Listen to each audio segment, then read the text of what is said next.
You're a feisty little one. Fit him with a restraining bolt. Meshlamrid gifted a tier 1 sub to you, O Calorian.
You're a feisty little one.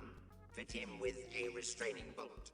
Meshlamrid gifted a tier 1 sub to Lord _of_ the _hold.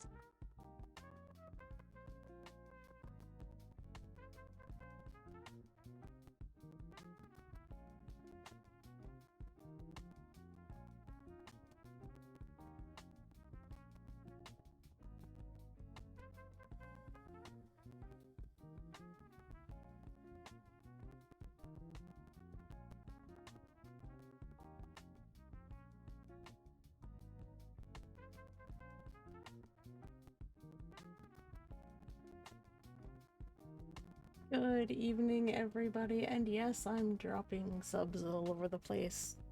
I just felt like it, because I could, you know. Anyway, happy Wednesday, and of course, welcome back to the Galactic Archives. For anybody who might be new, I know they're often lurking in the background, my name is Meshla. Tonight, we're returning to Steps into the Past for Chapter 22, The Edge of Quiet Orders. Oops. Give me 1 sec. There we go.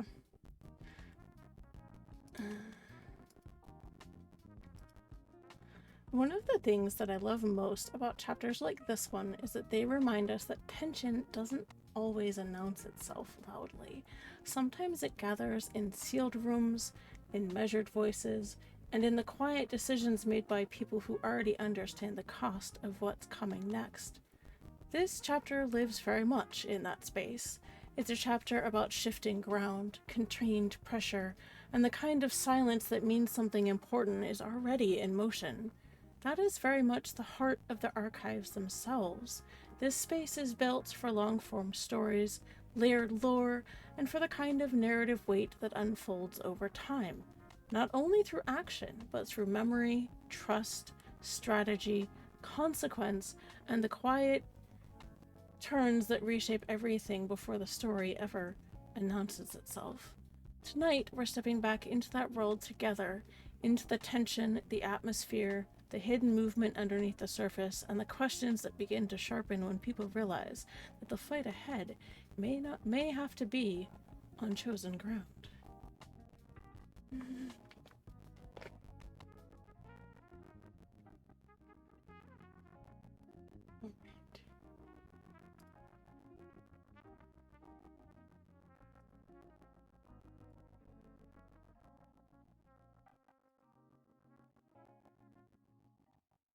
I would recommend that you get some water and some sex.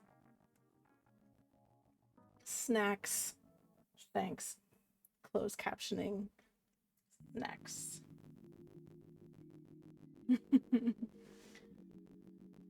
This is going to be a bit of a long one. I apologize for that in advance, but it just kind of how it worked out. I hope everybody's having a good middle of your week and that you're not melting in a corner like I am right now. It's been very warm here, so I am actually doing alright, considering. If you might notice, I'm actually wearing long sleeves.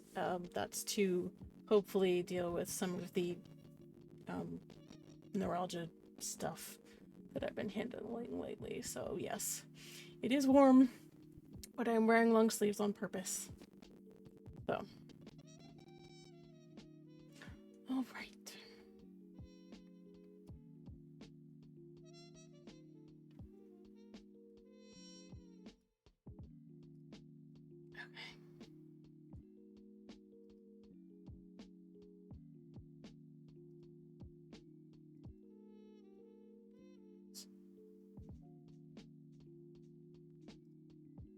You know what? I'm just gonna do that. There we go. Steps into the Past, Chapter 22. The Edge of Quiet Orders. Choosing the Ground. Catane Fleet Yard's Admiral Connor's office. The air in Connor's office felt heavy despite the steady circulation of the vents. The kind of contained stillness that accumulated in rooms where decisions were made quietly and carried consequences far beyond the bulkheads. The transparent steel viewport framed the orbital yards beyond, the ships moving along their assigned vectors like patient predators, their shadows crossing one another in slow, deliberate passes. The hatch had long since sealed, veil security fully engaged, yet even here there was no sense of ease. Emberlock did not create safety. It created containment. Connors remained standing for a moment after the others had settled, his hands braced lightly on the edge of his desk as his gaze lingered on the fleet traffic outside. He had commanded fleets long enough to know the difference between calm and quiet, and this room carried neither. Calm belonged to situations already contained. Quiet belonged to the breath before a decision made its way into the bones of those who would have to live with it. When he finally turned, he did so with the controlled movements of someone already weighing costs against losses not yet paid. Ethan sat forward in the chair to Connor's right, his forearms braced on his knees and his helmet resting within easy reach on the desk beside him. The tension in his posture had changed shape since the medbay. It was no longer the raw edge of waiting to hear whether Marin would live. It had hardened into something more functional. Protective calculation, sharpened by anger he did not intend to waste. His attention flicked once toward Greer as if taking his measure before committing to speaking. When he did speak, his tone was even and stripped of inflection, but his right hand drifted briefly to his thigh, his gloved fingers making a short, deliberate sweep inward before settling. Threat elevated. Threat level has increased, maintained heightened watch on the Emberlock line. "We know they're coming," he said. His brown eyes never left Connor's. "The question is whether we let them choose the ground." Greer answered the signal without looking directly at Ethan. His jaw tightened slightly as his forefinger brushed along the inside of his opposite wrist in a subtle downward arc, and then stilled there for a beat. Vectors in motion, likely approach lines identified, planning is already underway. When he spoke, his voice matched Connor's clipped cadence, the tone of a man used to being heard without embellishment. "They've been in the home system before. They know the approaches. If we can pull them to the outer edge of Katani space, an outlying vector, we can set the ambush before they ever get boots on the ground." Connor's brow furrowed, but he did not interrupt. His left thumb pressed twice against the edge of the desk. Controlled risk acceptable. "A less populated target would be preferable," he said aloud, his tone measured. "If they land, the responsibility for civilian safety falls on us." Greer's gaze drifted, unfocused for a beat as he ran star charts in his head, the geometry of threat and response overlaying memory. Collier, he said at last, and then paused, the word hanging unfinished in the air between them. His gray eyes sharpened. Or Tanagus. The pause mattered. Connor's attention flicked back to the viewport, to the distant scatter of lights marking controlled space. Collier had already burned once. Deathwatch had made certain of that. Using it again would not draw the enemy this time. It would confirm expectations. His fingers tightened briefly against the desk before he looked back to those in the room. Ethan's brown eyes narrowed slightly, his thumb dragging lightly across the side of his forefinger as if easing tension from the joints. Use home ground advantage. Exploit familiar terrain, known movement lines, and establish defensive geometry. Collier's compromised, he said flatly, not in disagreement, but as a conclusion. They've already shown their hand here. Tanagus bleeds less collateral and the terrain works for us if we keep them off the ground. If they land, the Marines need to deploy hard and fast. Aye, Greer said. His index finger curled once against his palm and then held for a moment before relaxing, awaiting command confirmation. His gaze turned to Connors. I'll coordinate staging with Captain IT once he's back. If we choose Tanagus, our timing matters. Connors didn't answer immediately. His eyes tracked the room instead. Ethan's contained readiness, Greer's coiled patience, Jared's controlled stillness, Stefan's focus, and Callista, who had been quiet until now, seated with her hands loosely folded in her lap. She met his gaze without hesitation, her presence steady and attentive. There's another variable you're accounting for, Callista said calmly, her voice soft but precise. She did not gesture or signal like the others. She didn't really need to. The terrain isn't just defensible, it's familiar. That matters. Connors inclined his head slightly, inviting her to continue. She won't be at full strength, Callista went on, carefully avoiding names.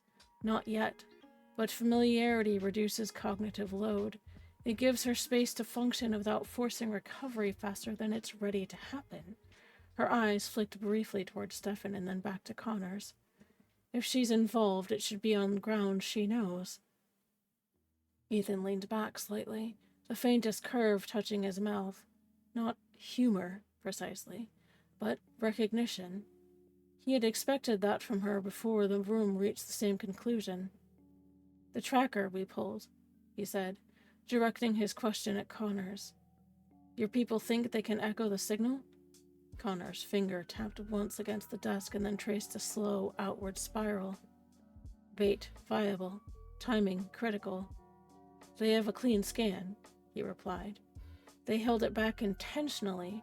Lighting the beacon too early brings the fight here before we're ready. There's a stretch of forest near the equator, Ethan said, seizing the opening, his tone sharpening.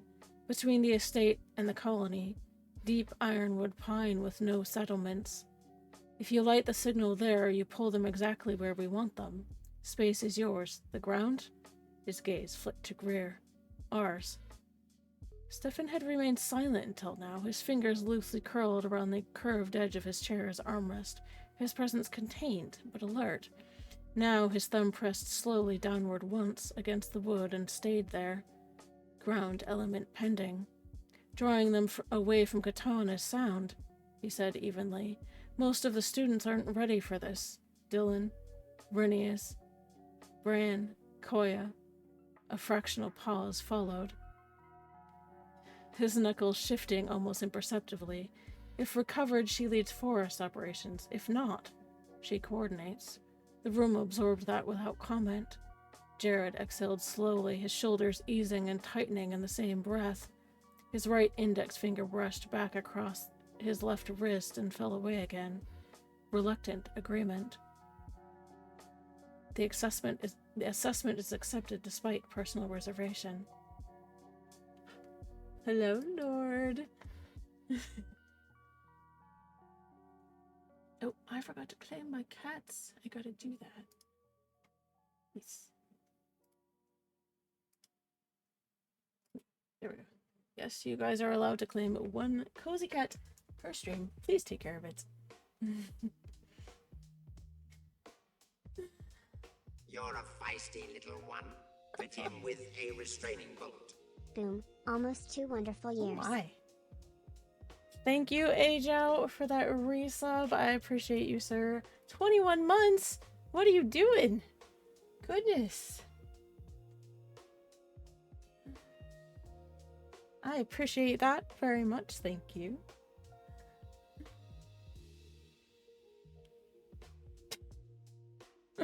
Frosty tools. She won't like it, he said quietly. But it's the only option that puts us ahead. His gaze met Ethan's briefly before returning to Connor's. We've cut their scouts off every time. Ethan's left palm opened briefly and then closed against his knee. Conditions still uncertain. Between your medics, he said to Connors, and what Callista can manage, we might get her back into operational form. It depends on time, but it doesn't fix her headspace. Stefan's gaze held Ethan's and then shifted to Callista. His fingers pressed lightly against his thigh and then released. Steady progress. She's holding ground, he said. The sonic effects are nearly gone. The vision confirmed what we suspected. She's carrying survivor's strain, but she's not breaking. Jared's posture eased slightly, his right hand closing loosely against his leg, ready to proceed. Then I should speak to Halloran. His fingers brushed once across his belt in a slow horizontal line. Interrogation imminent. He rose smoothly from his chair and gave Connors a shallow nod. By your leave, Admiral. And then, turning to Stefan, he bowed with respect. To Renya. Connors watched him go, the decision settling into place with the quiet finality of a sealed order. Outside the viewport, the traffic of the yards continued its impatient silence, ships moving through assigned vectors with the illusion of routine still intact. But inside the office, the board had shifted. The enemy would not be permitted to choose the field uncontested. Not this time. The question was no longer whether the trap would be set, only who would be standing in it when it closed.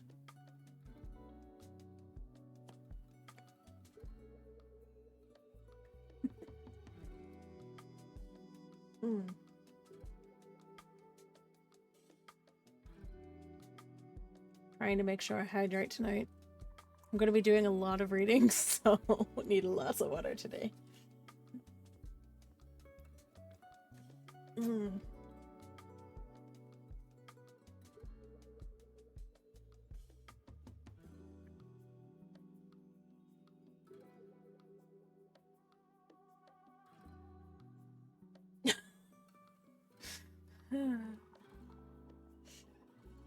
Varsity Tools is in rare form this evening.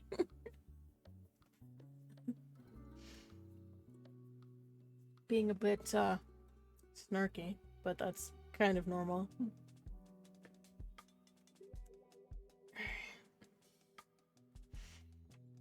By silent accord, Katane Fleet Yard, secure holding section. The corridor leading to secure holding was quiet in the way only controlled spaces ever were. The Durasteel deck plates gleamed dully under the recessed lighting, polished to a muted sheen that reflected nothing cleanly enough to linger on. Each step landed heavier than it should have against the deck sole, the rhythm unbroken save for the faint rustle of Jared's cloak as he walked beside Greer. The Master Sergeant's expression didn't change. Still, Jared caught the subtle shift in his posture, the forward roll of his shoulders, the tightening through his center that came when Greer was already measuring angles, timing, and outcome. This, Jared understood, was the intelligence conference Connors had wanted. It was not a polished briefing room or a clerk with a datapad and a sealed transcript, but this. A controlled corridor, a suspect already contained, questions asked under pressure in a place where the answers would show their cracks faster than they would in any briefing room dressed up to look civilized. Intelligence, in the end, was often less about where the truth was spoken than about whether the room had been built to hold it when it came to light.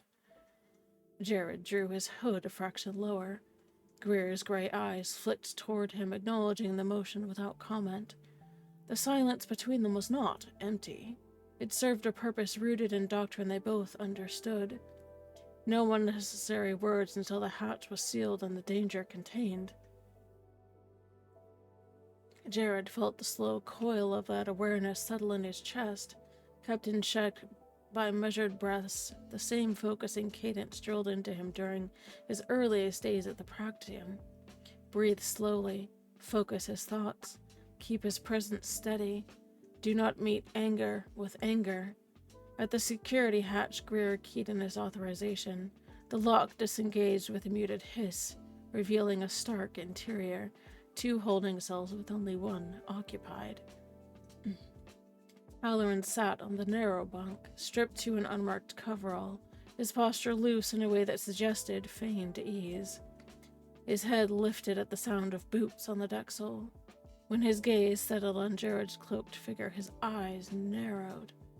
"What's he doing here?" Halloran demanded. The sneer came easily, but there was something else beneath it. Unease sharpened by the presence of a Jedi and sharpened further by the fact that the Jedi had not bothered to show his face. Greer did not rise to it. "He is here to confirm what you told us," he said flatly, offering nothing further. Jared stepped forward and knelt just outside the shimmering security field.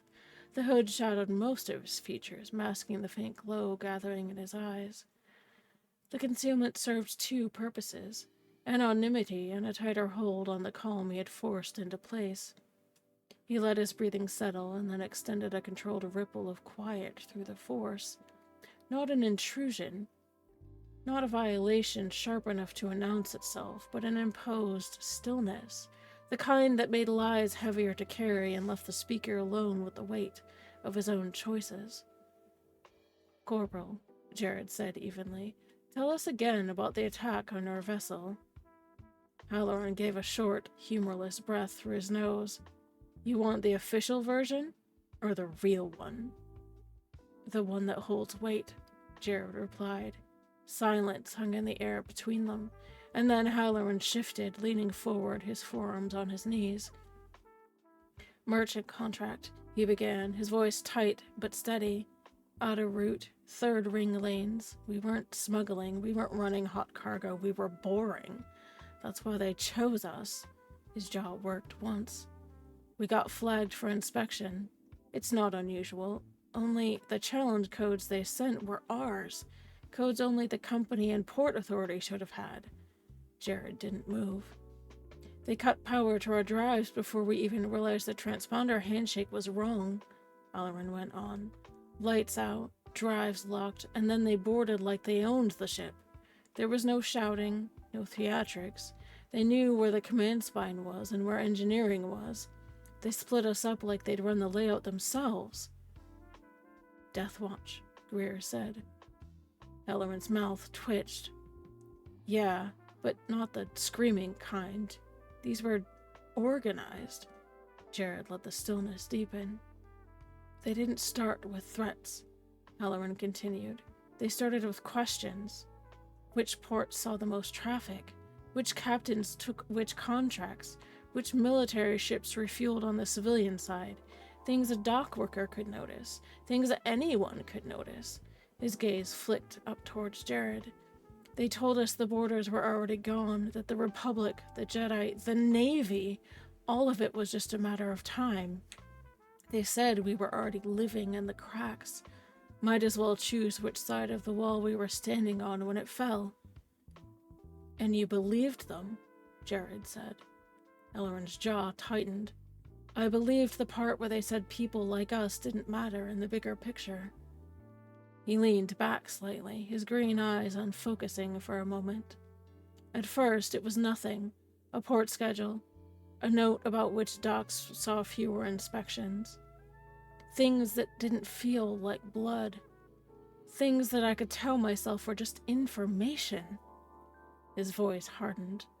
"They never asked for names. Not then. Just patterns, routes, habits." "Normalization," Jared said quietly. Halloran's eyes flicked to him once again. One step at a time, one favor, one silence, and every time I told myself it wasn't blood on my hands. His mouth twisted. By the time it was, I was already in too deep to walk away. They don't let you walk away. When did it become names? Jared asked. Halloran hesitated.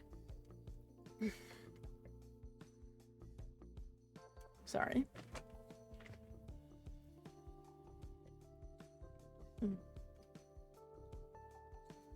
Bestine, he said finally. The word settled heavily. I was already in place by then, Halloran went on. Not for the Marines. For them.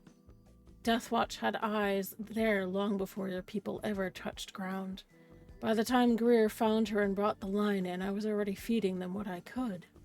His voice lost its edge, flattening into something almost clinical. They said Durza was the objective, the father first, then the daughter. They called her leverage, a key that opened bigger doors. Jared's fingers tightened on his knees. They said if she broke, the rest would follow, Halloran continued. They wanted her scared, they wanted her running, and they wanted her visible. His lips curved into something sharp.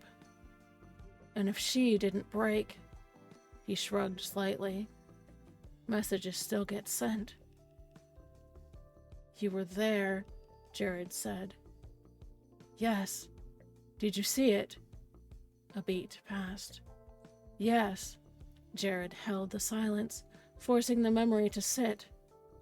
For Halloran, for himself, and for Greer standing 2 paces behind him with the kind of stillness that could turn lethal between one breath and the next. Halloran's shoulders shifted. You think I was important?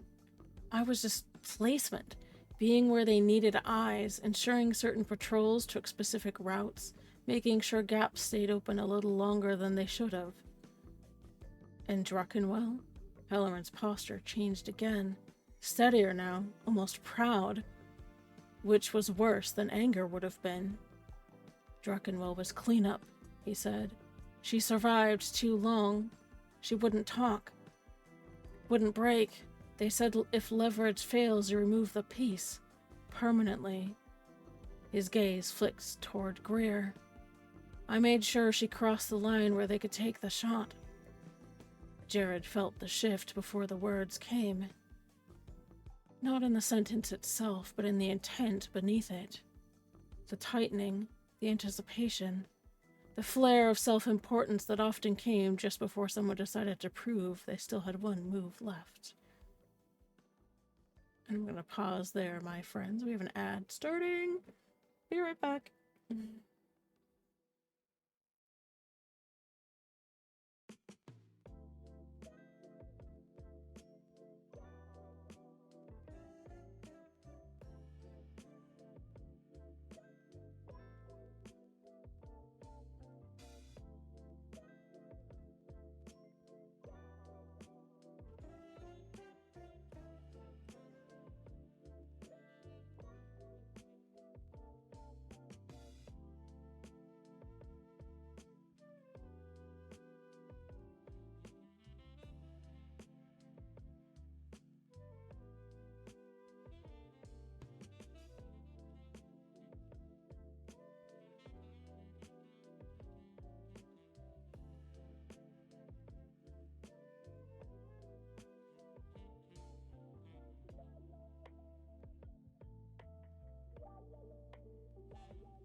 Alright, my friends, we are back from our ad break.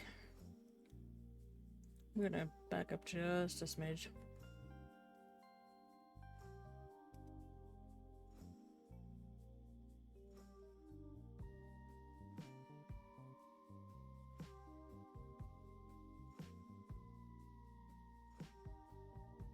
Jared felt the shift before the words came, not in the sentence itself, but in the intent beneath it, the tightening, the anticipation, the flare of self-importance that often came just before someone decided to prove he still had one move left.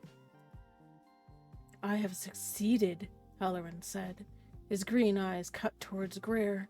"With her gone, nothing stops us from our real goal." The pause stretched. Deliberately. "Card." Jared felt the spike of intent before Halloran moved. His left hand lifted in a subtle motion towards Greer, but the Master Sergeant was already in motion. The security field dropped half a second later on his override. The Marine Guard hesitated a moment too long. Halloran's right hand darted towards his coverall, his fingers closing around a concealed object. Jared crossed the distance in less than a heartbeat. His blade ignited in a blue-white flare, the hum sharp and immediate as he intercepted the motion. The strike was precise, a horizontal line across Halloran's right shoulder, delivered with just enough power to incapacitate without severing anything. Thank you for the gifted sub, Ajo. I appreciate you. It went as Dorizin. Thank you very much. I appreciate that.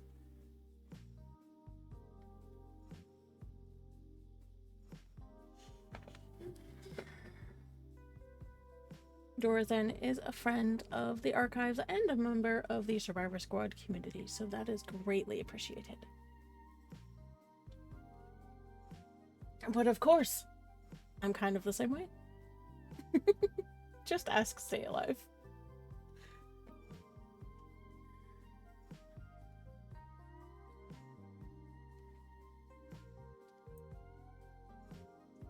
The smell of scorched fabric and skin filled the air as Halloran hissed, shock locking his arm uselessly at his side. "That," Jared said quietly, the force lending weight to every syllable, "was an unwise decision." Greer was there an instant later, wrenching the improvised weapon free and kicking it out of the cell before driving Halloran face first into the bulkhead. Stun binder snapped closed around his wrist with a sharp double click. Halloran twisted once against the hold, more reflex than resistance, his breathing ragged and uneven. Jared stepped in before the motion could build into anything else. He reversed the hilt of his saber in one hand and brought the pommel in hard and precise behind Halloran's left ear.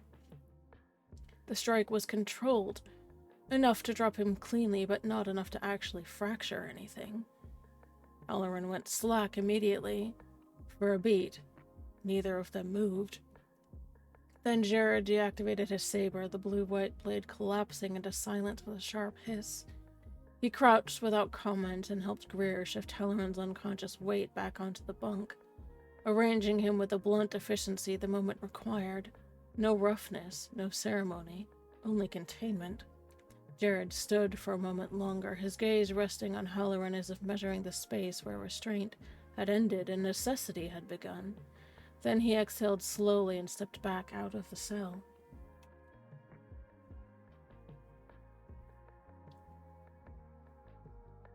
They walked in silence for the first dozen paces, the sound of their boots landing in quiet, even rhythm against the deck. The holding section hatch sealed behind them with a soft, final hiss that seemed louder than it was. Jared did not look back. The image of the blue-white blade cutting through fabric and flesh lingered at the edge of his thoughts.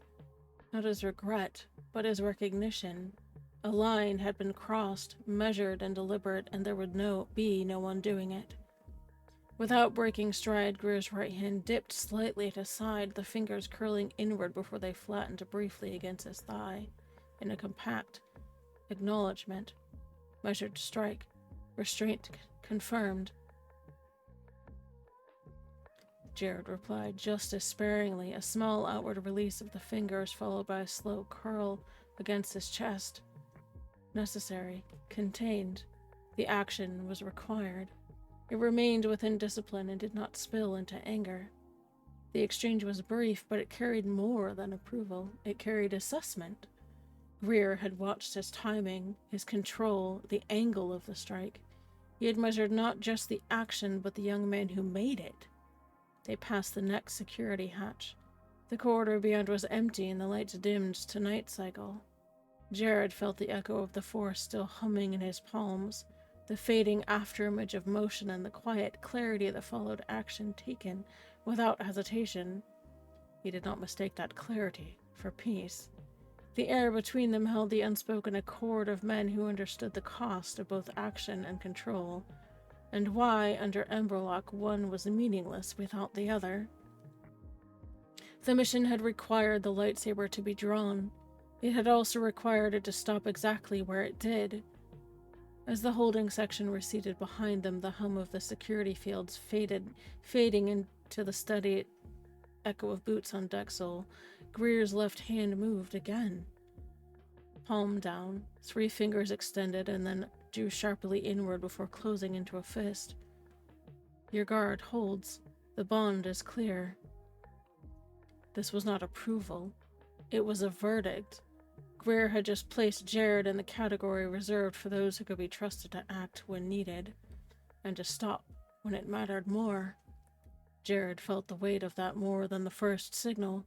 It was not about the strike. It was about trust, the kind not spoken into existence, but earned in moments where hesitation could have cost lives. His response was slower this time, a muted turn of the wrist, his fingers flattening before sweeping once across his heart and angling outward. I will keep it where it belongs. Greer's stance eased by a fraction. No expression crossed his face, but the acknowledgement was complete. He had seen men lose themselves in smaller moments than that cell. He had seen others hesitate and pay for it. Jared had done neither. Whatever else passed between them remained sealed in that narrow band of silent language. Not friendship, not mentorship, but something forged in the same quiet space where Marines decided who could be trusted at their backs. They continued on, the rhythm of their footsteps settling back into the shipyard's low mechanical hum, carrying the weight of the moment forward under Emberlock's shadow.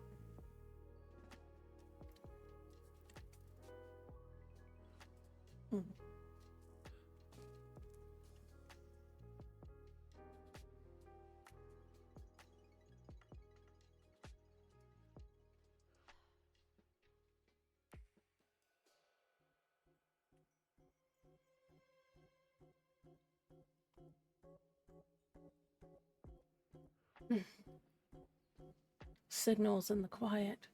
Catane Fleet Yards. Command Wing. Admiral Connor's office. IT stepped through the hatch into the Admiral's office, the 2 metal cases balanced in his grip as though their weight was purely physical. The hatch sealed behind him with a muted hiss as Greer and Jared followed. Greer entered like a man stepping into a perimeter he'd already cleared in his mind, his gray eyes sweeping once in a quiet practice arc before settling.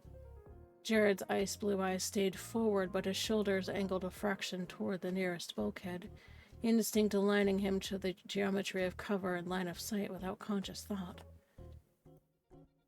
Connors didn't rise from his desk. His stillness carried more authority than motion would have. IT crossed to the low table where the tea service waited, its quiet domestic normalcy at odds with the weight in the room. He set the cases down, silently, metal touching wood with deliberate control. Only then did he remove his duty cap and rest it carefully on his knee as he took the chair nearest Connor's desk. He didn't rush. Emberlock did not forbid speed. It forbade carelessness. One hand rested on the smaller case. His fingers settled low against the metal and then drew inward in a short, contained line as if resetting the balance in his grip. Recovered property, internal seal. His thumb pressed once, then a second time into the edge of the case before settling. Silence maintained. No names, no stray words. Keep this inside the veil. Aloud, he said only, "The inspection is complete. The signal source was decoded." Connor's gaze sharpened, a slight narrowing of his eyes that meant attention, but not surprise. "They prepared to duplicate the signal when required," IT continued evenly. His right index finger tapped once against the edge of the case and then settled flat without follow-through, as though marking the end of an inspection point. "Origin confirmed. We know where it came from. That part is no longer in question." A beat later, his ring finger brushed the tabletop twice, and then his palm settled flat and released. Threat vector confirmed. This was not an isolated act. The line is coordinated. "The locator issued prior to departure was destroyed," he added aloud. "It was not designed to endure that level of energy." His left hand turned slightly outward as if loosening tension from the wrist, and then stilled next to the case. "No fault in handling. Destruction intentional."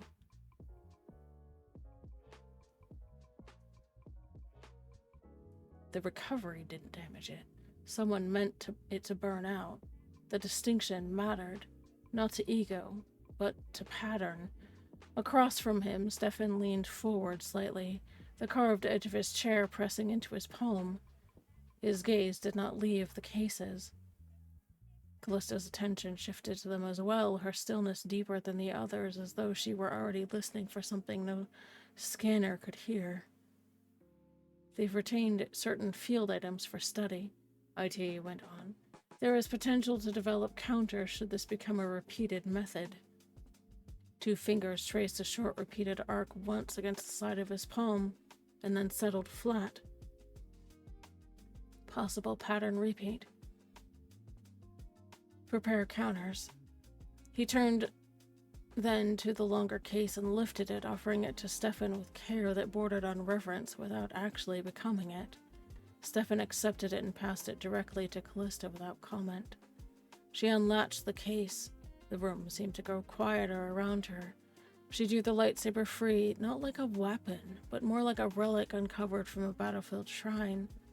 Her fingertips brushed the hilt as though weighing more than its balance, listening rather than handling. Her blue eyes unfocused slightly, attention turning inward and elsewhere all at once. No one interrupted her. Even Connors, who had little patience for mysticism when it wandered beyond utility, understood that what she was doing here was not mere ceremony.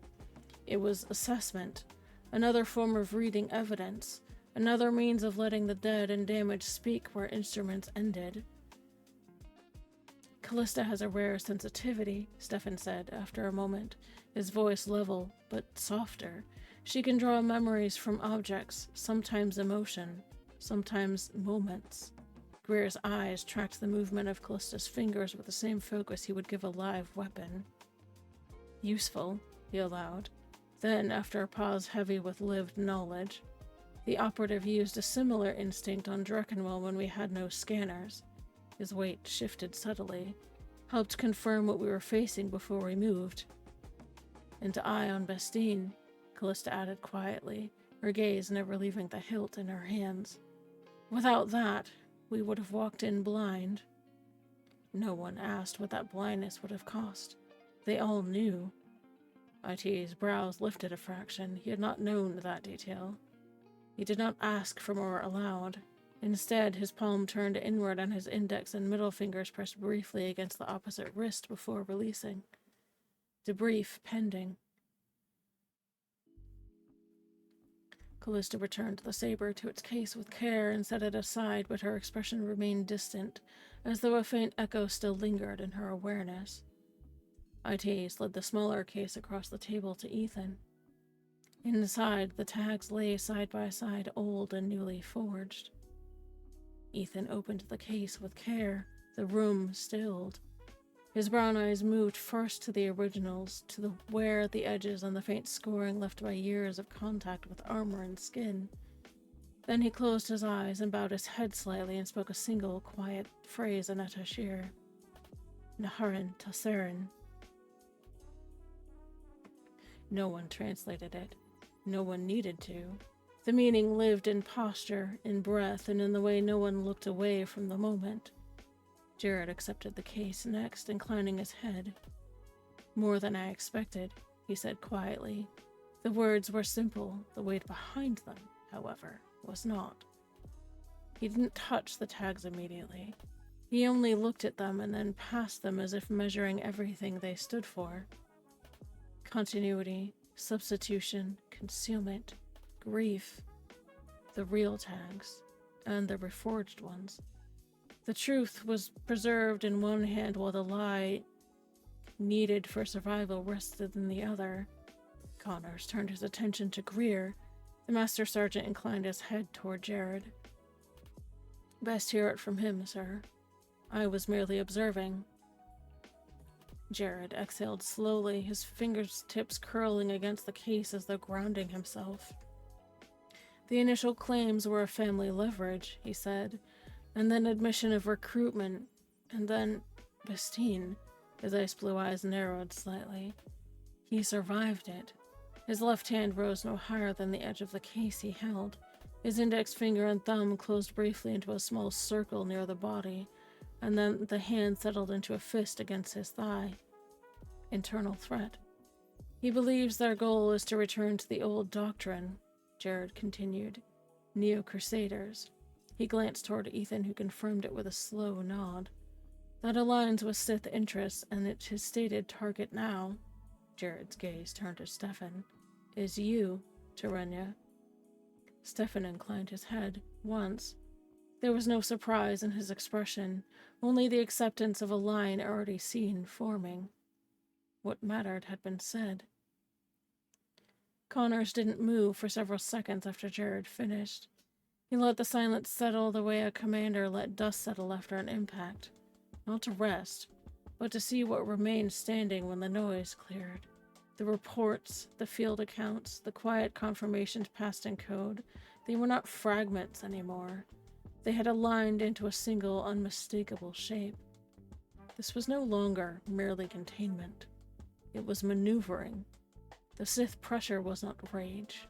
It was patience, layered, incremental, designed to peel away protection one limb at a time until leaving the body appearing whole.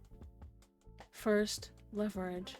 A daughter used as a pressure point, then misdirection, making the wound look fatal as so attention fractured. And now, redirection towards Stefan, the Praxium, and the quiet heart of Catan stability. A line of attack shaped to force a reaction, to draw strength inward until the system collapsed under its own defenses. He had seen the pattern before. Not in temples or Jedi councils, in campaigns, in sieges, and in the kind of war where losing did not look like defeat until it was too late to reverse. His gaze moved without seeming to. Greer stood near the hatch, his arms folded, his weight balanced like a man who had lived his adult life inside decision windows measured in seconds.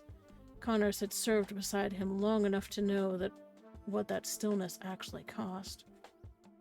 Greer would go wherever he was pointed. He always had, from border sweeps to evacuation corridors to the long, quiet years where veil service meant protecting things no one was allowed to name. IT sat straight-backed, his cap resting on his knee, his expression composed. Precision given human form. Connors had watched him grow from a line officer into someone who understood that command was not about control. It was about absorbing consequence before it reached those below you. Ethan leaned forward, his helmet on the desk, the posture of a man who had already chosen where he would stand when the line broke. Connors knew his history. The contractor who had become more than that. The Mandalorian instructor who had crossed paths with Jerry Sturza when the core had still been something both of them believed in, without reservation. Ethan carried loss the way old soldiers did, not as weight, but as structure. Tanagas was not a suggestion from him. It was a vow without so many words. Callista sat with her hands still, but Connors had not missed the way her attention lingered on the saber, on the cases, and on the spaces between the words. She stood at the intersection of worlds that rarely met cleanly: Jedi, Katani, Healer, Mandalorian, and Survivor. Marion's recovery did not live only in medbays and diagnostics, it lived in people like her, holding the threads others could not see. Jared sat with the case resting on his lap, his fingers curled against it as if anchoring himself to something solid. Connor saw not just a Jedi Knight, but a young officer learning the harder lesson, that knowing the truth did not mean being able to prevent its cost. Jared had spoken clearly, without embellishment, without rage, that steadiness mattered. And Stefan. Connor's gaze rested on him a fraction longer. Head of the Praxium, voice of the Jedi Council, the one the enemy had now chosen as a focal point. Stefan did not look surprised. That, more than anything, told Connors the threat was real. Men like Stefan didn't waste time pretending danger was smaller than it was. Behind all of them, like a shadow that had never entirely left his memories, stood Jerry Esturza. Connors remembered him in marine greens, his shoulders set, his eyes sharper than his ears. He remembered the debriefs where he had said less than he knew and meant more than he said. He remembered the day he stopped wearing the look of a man who expected to come home unchanged. He had watched Greer and Ethan and Stefan pull him back from a darkness most did not return from. He had signed off on operations that had kept Jarius alive long enough to raise a daughter neither of them had been prepared to lose. And now that daughter was at the center of a war she had not started. Connors felt the weight of that in the place he didn't allow the others to see. The knowledge that he was about to move the fight toward the one place in this equation that still bled. Marin's home, Ethan's ground, Stefan's extended line. The forest Jarius had once described in after-action reports with the Marines' practicality and a father's quiet pride, but it was also terrain they understood. Terrain where Greer's Marines could move without guesswork, where Ethan didn't need maps, where Stefan's people were not strangers to the land, and where Callista could work without the sterile distance of fleet corridors, where Jared would not be fighting inside walls built for peace. The enemy had tried to choose the shape of the fight. Connors would choose the ground. Jared's final statement settled into the room. Under Emberlock, even silence carried weight, and this one pressed down hard enough that even the filtered air seemed to thicken. Connors leaned back slightly, the porcelain of his teacup warm against his palm and his gaze moving with intent from Greer to Jared and back again. He did not speak. He was listening for what had not been said aloud. Jared broke the quiet at last, his voice measured and each word placed with care as if testing the floor before committing weight. It was better that I handled the conversation. There was no prior link between us, no history he could use to triangulate intent. His eyes dropped briefly to the case resting on his lap, and then lifted again. He believes his task is complete. It is best for him to continue to believe that. As he spoke, his right forefinger and middle finger pressed together and moved in a short, horizontal line along the edge of the case, before settling palm down. Enemy perception remains uncorrected. Let them believe the lie. It buys us ground. Greer shifted his stance, his arms still folded, his body angled fractionally toward the hatch as though the corridor beyond remained part of his awareness. Halloran talked enough to sketch intent, he said evenly. It didn't take much pressure. Pride did most of the work. His right index finger straightened briefly against his folded arm and then tucked back in as his posture settled. Source compromised by ideology, not coercion. He was not pushed into this. He chose the path. Connors inclined his head in acknowledgement. The pieces were no longer fragments. They had begun to align. Leverage had failed. Misdirection had followed. And now the pressure line shifted toward Stefan. The pattern wasn't random. It was a maneuver. He had seen this before. Not in Jedi conflicts or Mandalorian feuds, but in fleet campaigns where the enemy could not win a frontal assault. They would peel away protection, force contraction, and make strength choke itself. Unless you chose the ground. His gaze passed over the room. Greer, who had walked through too many veiled recoveries to mistake coincidence for strategy. Ethan, whose stillness now was not calm but a controlled burn. Stefan, who carried the quiet weight of knowing when a fight was already in motion. Callista, centered and watchful. Jared, younger but already bearing responsibility he hadn't asked for. Then, unbidden, another face overlaid their planning. Jarius Jersey, years earlier, standing in this very office and arguing for a strike no one wanted to make. Connors had authorized it, and Jarius had paid with his life. Tanagas was not the safer option. It was the honest one. He lifted his teacup, not to drink, but to buy the last half-second before command became motion. When he set it down, the decision had settled.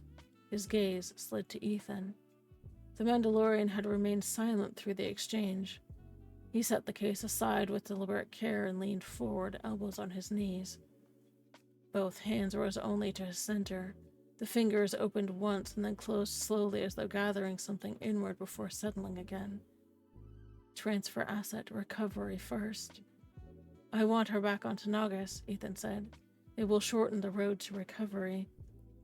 Connors didn't hesitate. The request did not create the decision, it confirmed it. IT's eyes narrowed slightly, not in disagreement, but in calculation. His left hand pivoted down and moved in a short inward arc towards the center of the table before stilling. Return approved under escort. Stefan mirrored only part of the motion and then let two fingers rest briefly at his temple before sweeping outward and down. Security reinforcement recommended. I'm going to pause right there because we have an ad starting in less than 10 seconds. Please go get yourselves a drink of water or a stretch. I will be right back.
Alright, my friends, we are back from our ad break.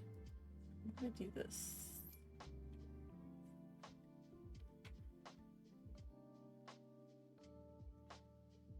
You're a feisty little one. Fit him with a restraining bolt. Meshlammerid gifted a tier 1 sub to Silverin Vassal 089. Ooh, all kinds of cool people You're a got subs. feisty little one. Fit him with a restraining bolt. Meshlammerid gifted a tier 1 sub to Yasuki 12. Some of these names I actually recognize. Meshlammerid gifted a tier 1 sub to L_Grizu. You're a feisty little one. Fit him with a restraining bolt. Oh my goodness. Meshlammerid I think I broke gifted it. a tier 1 sub to Obi-Wan Jacoby 613. You're a feisty little one. Fit him with a restraining bolt.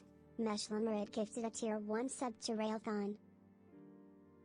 I think I broke You're it. a feisty little one. Fit him with a restraining bolt. Meshlammerid gifted a tier 1 sub to Wicked Queen. Yeah, broke it. You're a feisty little one. Fit him with a restraining bolt. Meshlammerid gifted a tier 1 sub to Foreshadows 13. You're a feisty little one. Fit him with a restraining bolt. You really want to break it? Okay. Sub to Neen and Shush. You're a feisty little one. Fit him with Oh, a good grief. restraining bolt. Meshlammerid gifted a tier 1 sub to Fuzzy Out of Water. You're a feisty little one. Fit him with a restraining bolt.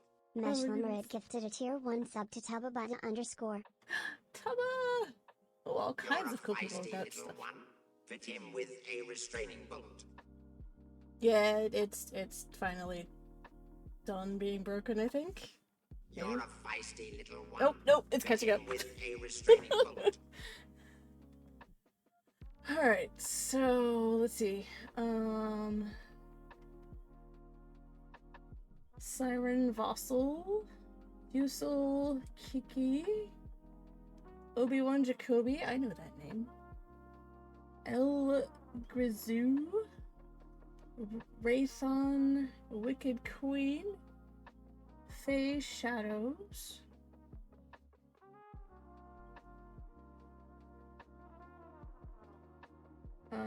Nine and Shush.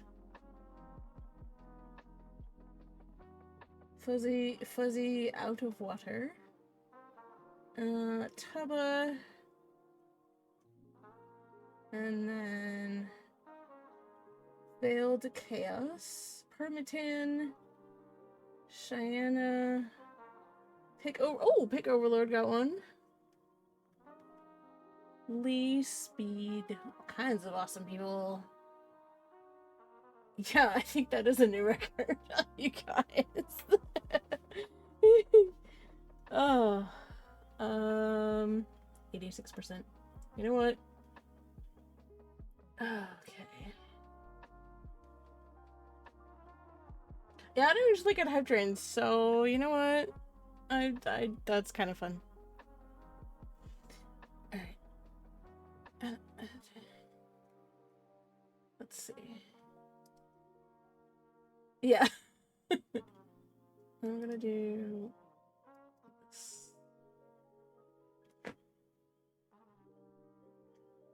You're a feisty little one. Fit him with a restraining bolt. There we go. Meshlammerid gifted a tier 1 sub to Rodwin 30. You're a feisty little one. Fit him with a restraining bolt. Oh, low 5, okay. I'm gonna stop now. My chat isn't keeping up, good grief.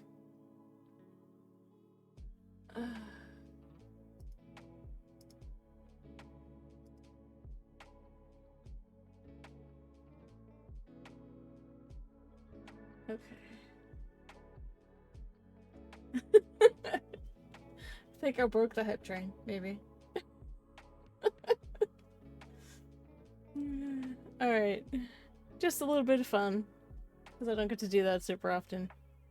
Welcome in for everybody who got gifted subs.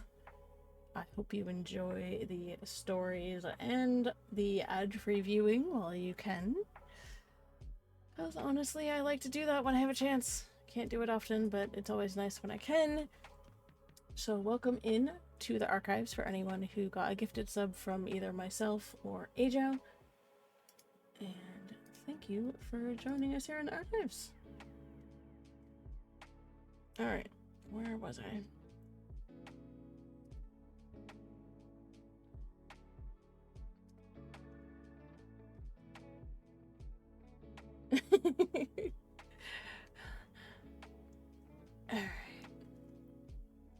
Alright. Where was it? Okay.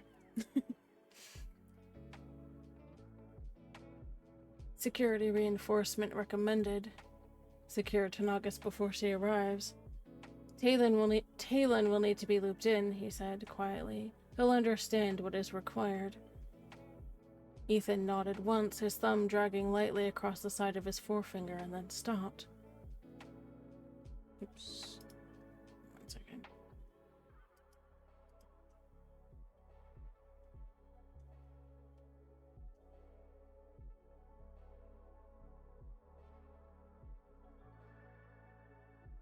One second.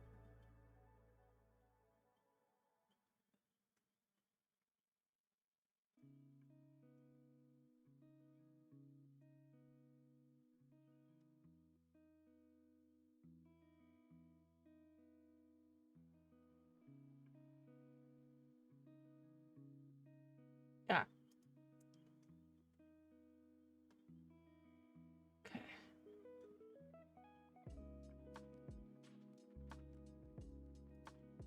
Oh gosh.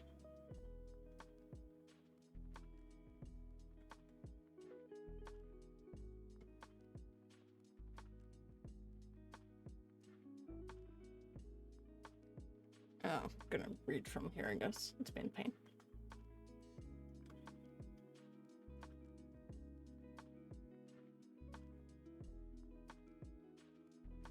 Talon will need to be looped in, he said quietly. He'll understand what is required. Ethan nodded once, his thumb dragging lightly across the side of his forefinger, and then stopped. Only then did Connors move. He set the teacup aside. The sound was soft, but it marked the turn from assessment to orders. His right hand rotated slightly at the edge of the desk. His index finger slid forward in one short, deliberate line and held. Proceed under veil. Move the plan forward. Keep every step compartmented. Ite turned his attention to Greer. Get them back to collect our asset, he said aloud. Careful even now. Under sedation, be discreet. Greer's fingers tightened briefly, once against his opposite forearm and then released as his posture settled. Acknowledged. Execution immediate. Ethan rose smoothly, lifting his helmet and setting it into place. I'll have the word ready. He was already moving when he finished speaking. Stefan stood next, smoothing his robes. I'll gather my people. Those who've served with her will want to help. He inclined his head to Connors and followed Ethan out. Callista moved more slowly, her gaze flicking once to Jared before she fell into step behind Greer. The look they exchanged was brief but weighted. Concern, resolve, trust, all conveyed without words. Her fingertips pressed lightly once into her thigh and then released. Steady progress. She is moving, carefully, but forward. Jared answered with a small tightening of his fingers against the case before he rose, ready to proceed. When the hatch sealed behind them, the room fell still once more. Connors did not move for several seconds. The projections still hung in the air, but they no longer dictated the outcome. The maneuver had shifted, and in that sealed, quiet Emberlock held, not in silence but as containment, intact and unbroken. There we go. Oh, our hype train ended.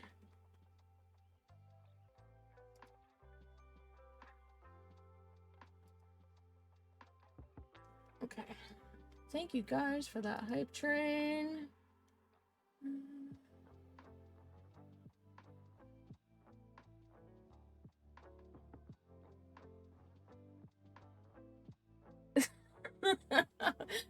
Well, let me know, Lord. I'll see what I can do. No promises, but I will see what I can do.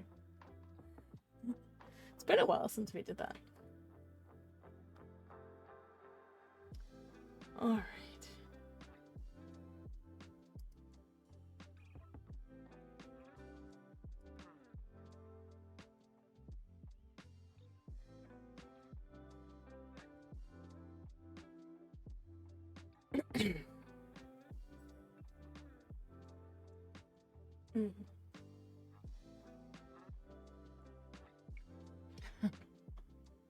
Ash kept silent.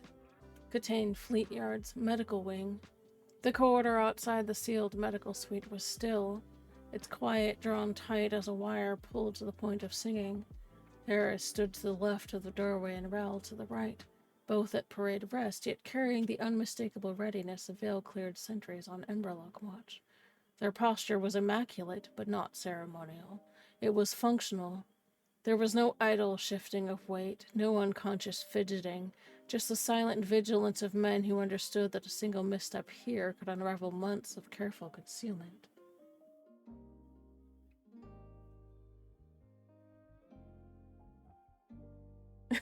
Well, that'll be fun.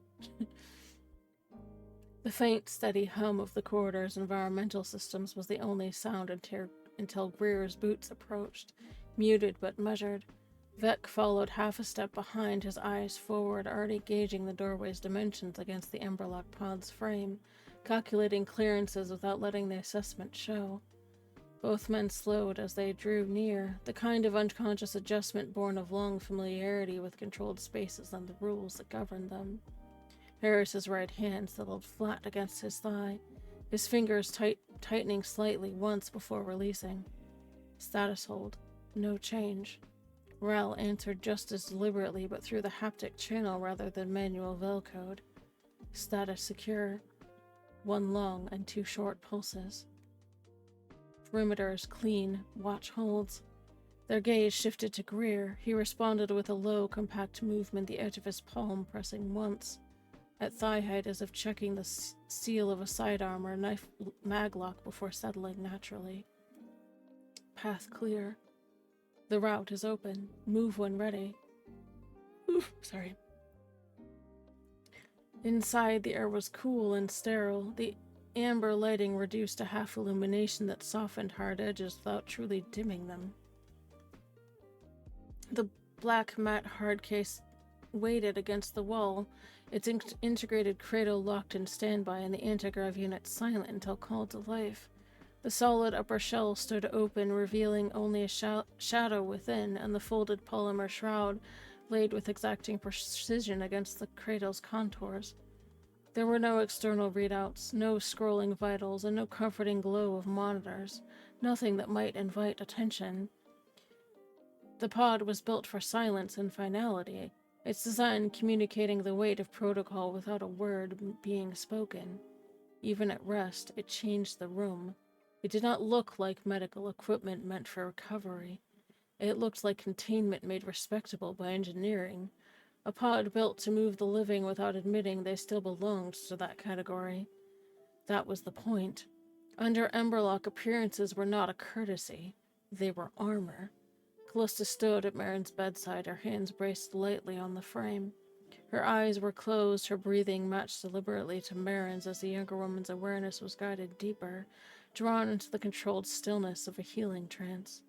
The monitors tracked a slow, steady rhythm, but Callista's focus was elsewhere, on the fine threads of the force she was weaving, shaping them not to heal, but to hold. This was not restoration. It was preservation. She guided the currents to mimic a coma without taxing Marin's already strained system, easing her into a place where awareness dimmed but did not drift. It was delicate work, not because Callista lacked the strength, but because strength would have been the wrong instrument. Marin's system had already been strained by pain, by sedation, and by whatever compound still muddled the force around her, by the slow violence of remembering while still half inside the aftermath. Callista could feel all of that within the current. Healing would have asked too much. Forcing depth would have risked tearing loose what had barely held in order. so she didn't push. She guided, softly, carefully, building a false stillness strong enough to shelter rather than consume. The last trace of tension softened from Marin's features, her forehead smoothed, her eyes closed, no longer fluttering at the edge of wakefulness. Callista felt the moment settle and held it there, anchoring it with quiet certainty before opening her eyes and stepping back. For a heartbeat, she didn't move at all. She only watched, confirming what the monitors could not fully speak to: the difference between unconsciousness and surrender, between absence and controlled retreat. When she was satisfied, her hand lowered to the cot rail and pressed once, lightly. Steady progress. The trance is stable enough to move her. Greer moved from the doorway like someone who had overseen too many transfers like this to pretend that it was routine. He angled toward the hard case and disengaged the wall maglocks with a coded twist of the recess control. The release clicked softly, followed by a muted vibration as the antigrav cradle lifted a fraction, ready to be guided.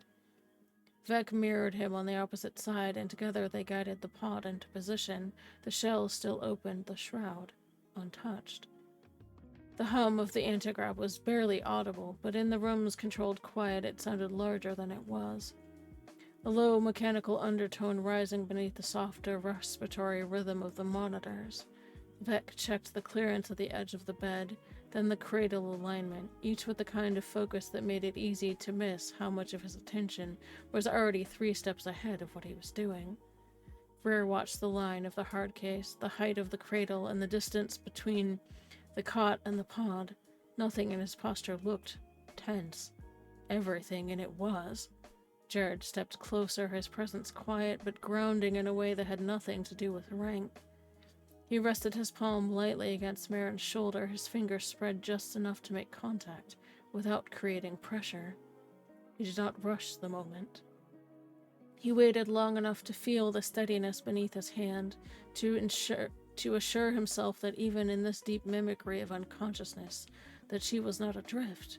Her breathing shifted faintly in response, a subtle confirmation that she sensed him even now. That nearly undetectable answer did more to steady him than he let on. There was no room here for open tenderness, no room for hesitation, but there was still this. The knowledge that somewhere beneath trauma and the careful veil of Callista's trance work, that Marin remained present enough to answer contact, present enough to know that he was there. Only then did he lift his hand and look to Greer. Greer's left thumb circled once against the first forefinger joint as an idle flex. His fingers eased inward and held for a breath without fully closing. Lift ready. Jared answered, his right hand lowering palm down near the folded edge of the shroud as though settling something out of sight. Then stilled. Conceal asset. Hide her completely. Keep her alive inside the lie. Beck stepped to the head of the cot as Jared moved to the side, each taking hold of the folded edge of the polymer shroud. The material unfurled with a soft whisper as it slid over Durasteel, its matte surface swallowing light rather than reflecting it. They worked in sequence, drawing the shroud beneath Marin first and then over her, folding and sealing each layer with precise compression tabs. Every motion was measured, every seal checked.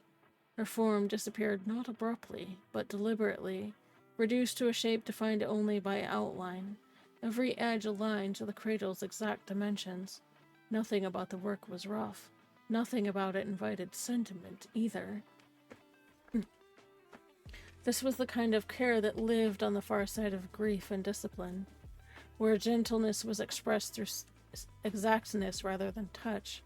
Fold straight, seal flat. No trapped air, no loose edges, no points that could snag when the shell came down. The shroud was not meant for comfort. It was meant to erase irregularity, and to make a person into a transport profile, to take every human detail that might draw attention and bury it under the logic of procedure. Jared felt that, with a sharpness he didn't let show in his expression. Greer steadied the pod as Jared and Vec lifted together. The antigrav field engaged the moment that Marin's shrouded form crossed the cradle's edge, absorbing the weight without a hint of jolt or sway. Once she was centered, Greer adjusted the restraint seals, drawing wide matte black bands across the shroud's length and locking them into the cradle's recessed clamps. Each band went down with soft clicks that seemed too quiet for what they meant. There was no visible strain, no movement, no exposed line of limb or shoulder beneath the shroud.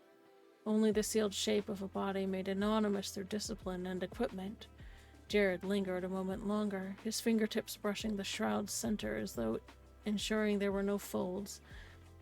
Nothing laid unevenly beneath. The gesture was small, almost nothing, but it held the weight of farewell without surrender.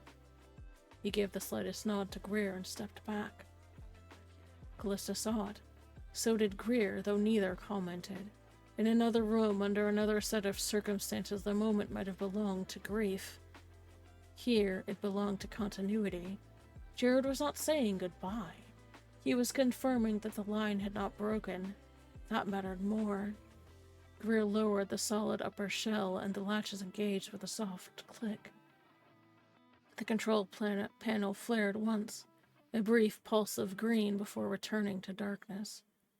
He engaged the antigrav, and the pod rose a handspan more from the deck, its hum returning as a low undertone beneath the room's silence. No one spoke. We have an ad starting in 5 minutes.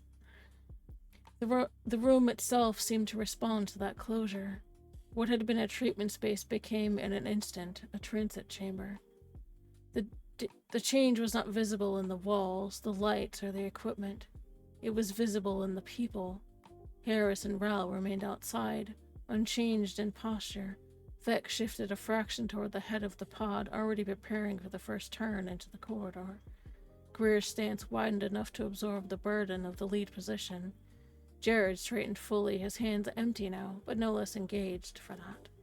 When they moved, it would be in complete silence, the same way that they had come in.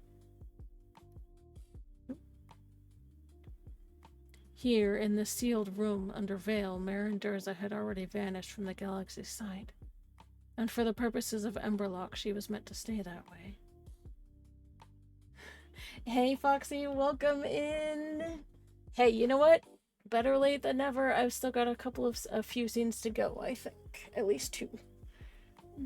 So welcome in! You know what? Just for fun.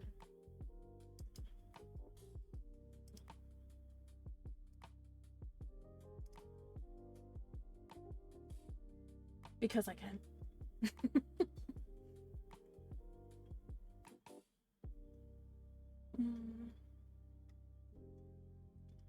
You're a feisty little one.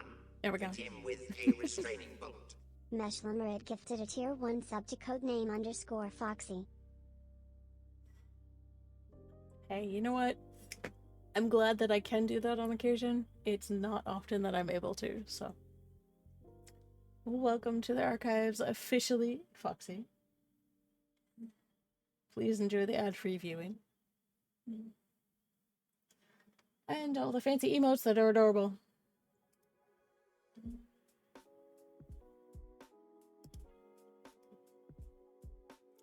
Alright. Let me see how far I can get before we have our ad break.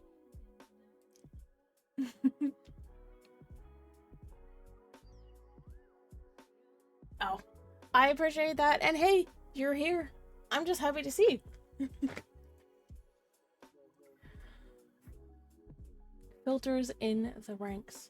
Contained fleet yards, marine billets. The corridor leading into marine country held the particular quiet that came not from emptiness, but from regulation.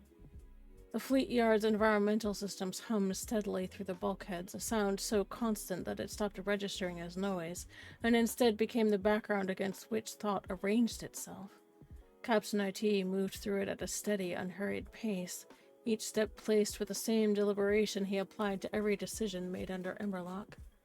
His hands hung loose at his sides, relaxed enough not to draw attention, but his awareness never wandered with them. His eyes tracked continuously, paddling the posted sentry at the junction, the open hatch 2 doors down, the datapad left face down on a desk just inside one set of quarters. He noted the angle of its placement, the absence of a wrist strap, and the way no one had bothered to secure it. None of it warranted correction. All of it went into the ledger he kept in his head. The ledger had grown heavier since Druckenwell. The change was not in the corridor itself. Marine billets always had their own rhythm, boots stowed in alignment, bunks squared away, voices lowered when command passed near, the whole section breathing in disciplined intervals even at rest. The change was in what IT now had to look for inside that order. Not sloppiness, not ordinary fatigue. Filters, gaps, people who had focused their attention too much where it didn't belong. When he reached the hatch marked Chalmers, he paused only long enough to give it a single sharp tap on the frame. It was not enough to startle, just enough to announce himself without ceremony.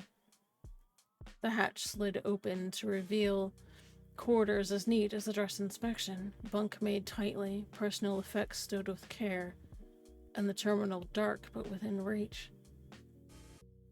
Lieutenant Chalmers rose at once, his posture snapping instinctively toward attention. Cap? The word carried quiet confusion, but not surprise. I'm gonna pause right there because we're about to have an ad. So we have an ad starting in about 8 seconds, my friends. So in fairness to the people who do not currently have a subscription, I'm going to pause for the minute and a half and get a drink of water.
All right, my friends, welcome back from our ad break.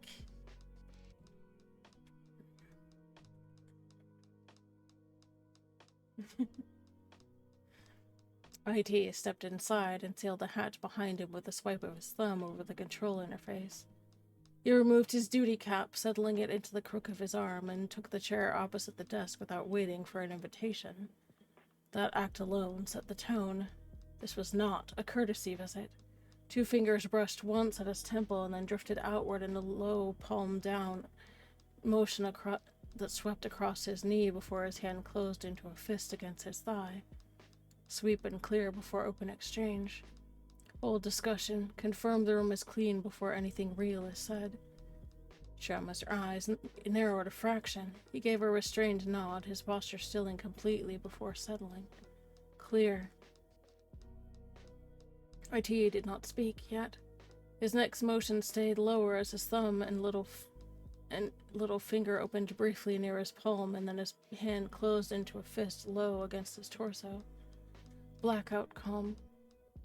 Chalmers reached beneath the desk without comment and tapped a recessed control. A localized sound dampening field engaged with a near silent hum, subtle enough that anyone outside the room would never know it was even active. It was not a full communications kill switch, but in this room for this purpose it served the same protective line. Nothing left the space by accident. Only then did IT lean forward, his forearms resting lightly on his knees. His voice, when he spoke, was calm and deliberate.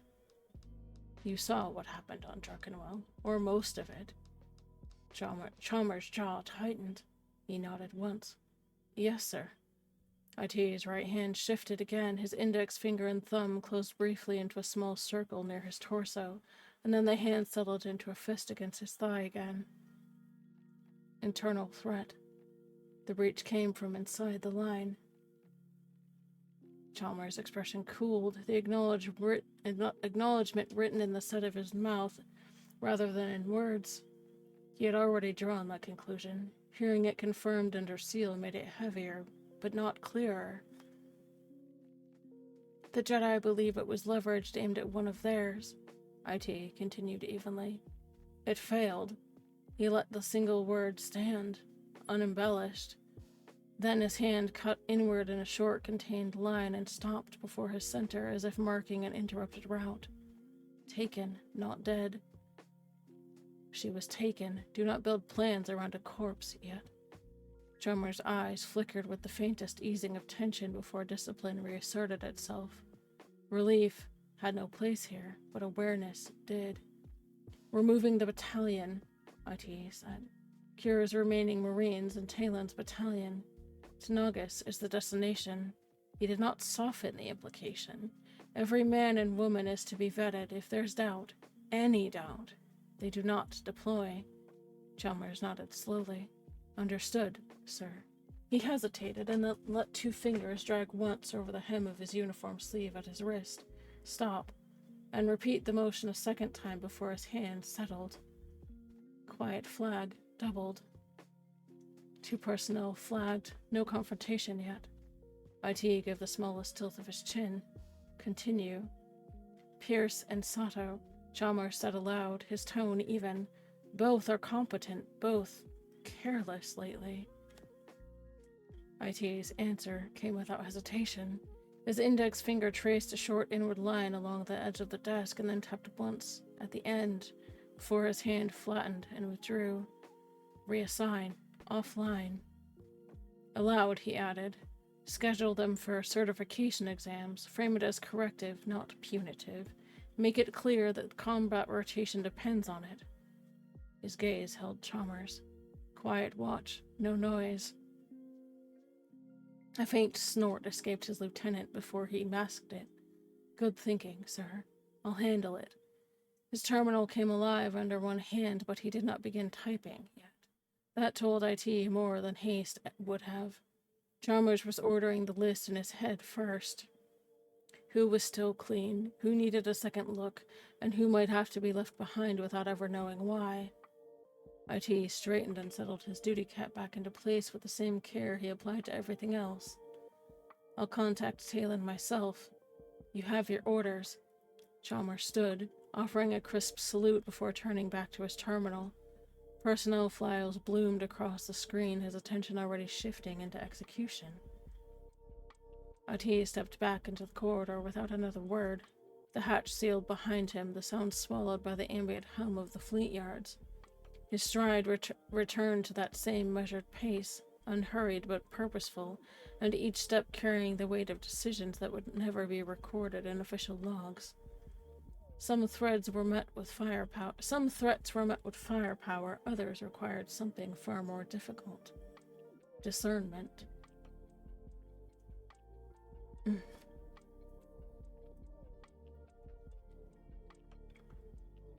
May go a little bit past 9 o'clock. I think we have like 3 or 4 scenes left. Maybe. I can't remember.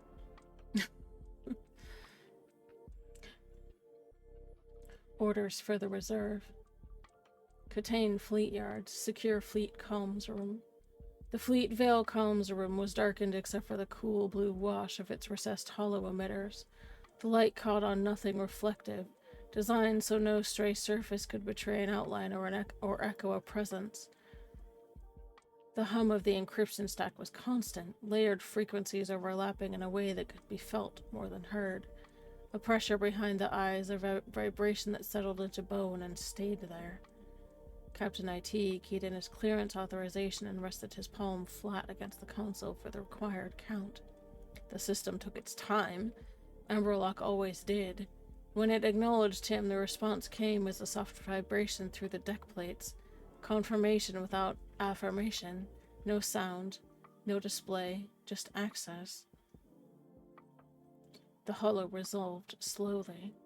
Talon's image coalesced into focus, broad-shouldered, unyielding posture, standing in what appeared to be his office at Darha. The stone walls behind him were familiar even through the distortion. The geometry was unmistakable.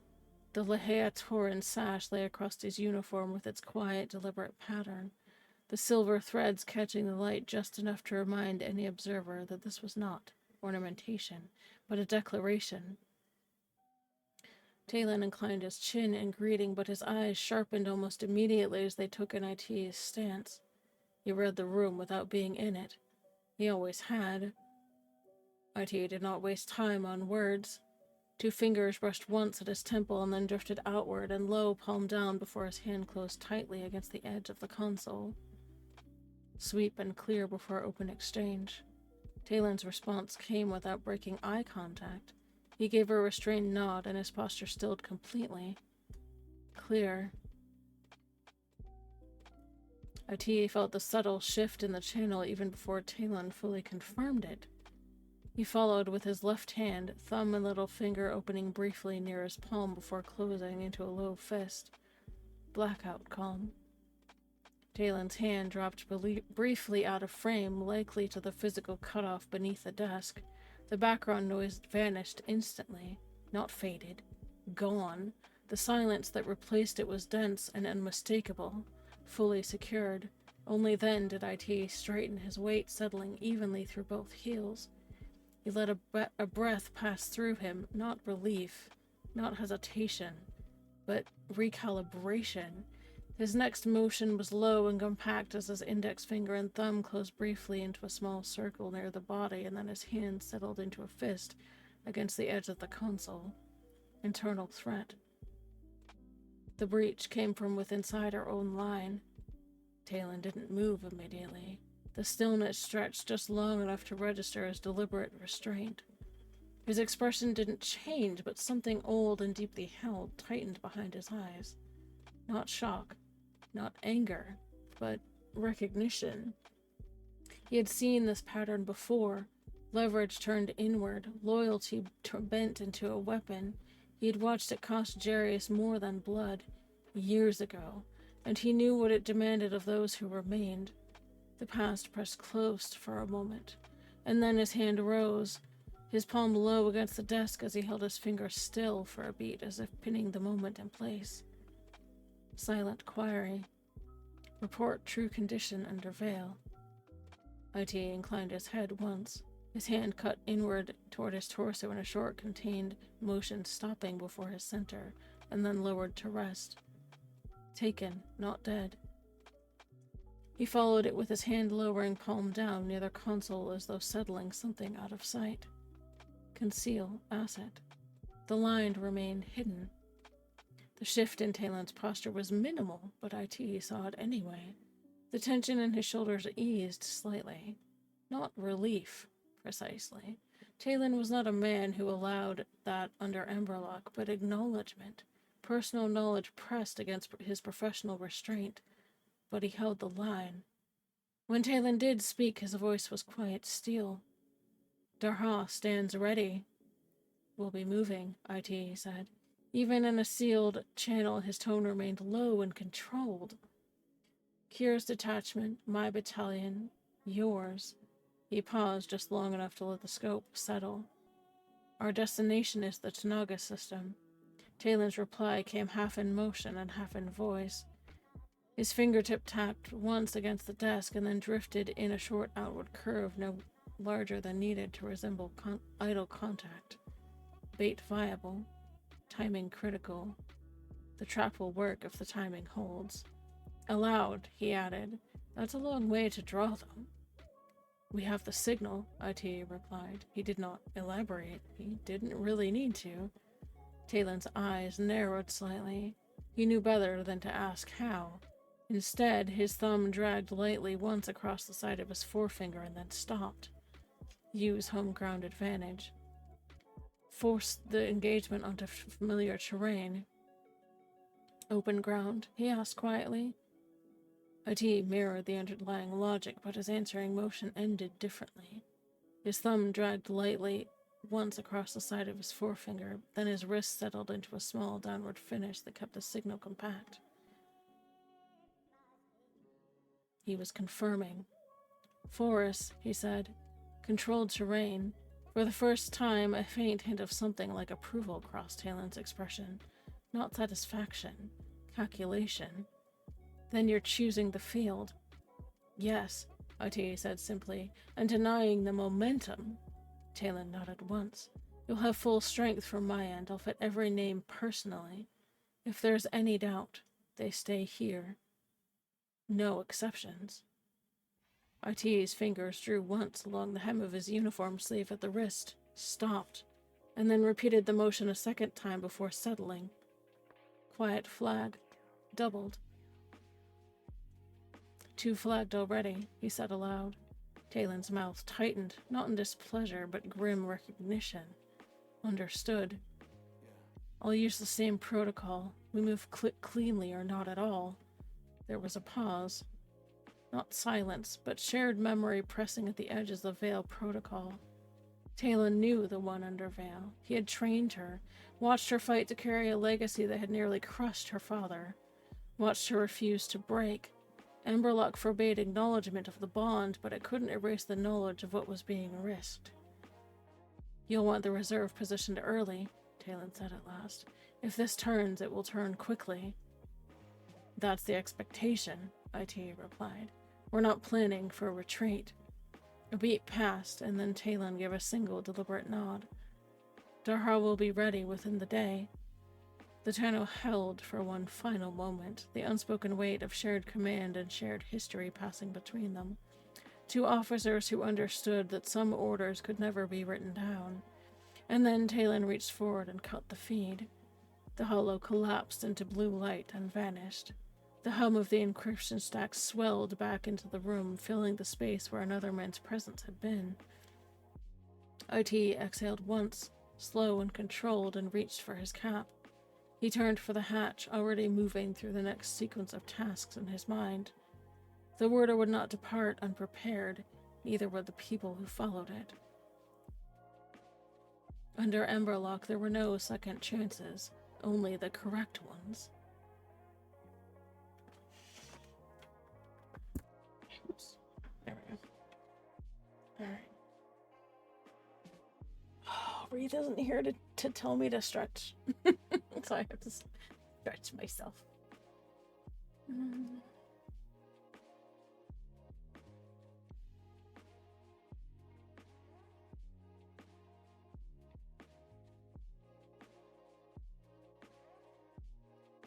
Myself a posture check too, because I probably need that. I've been slouching.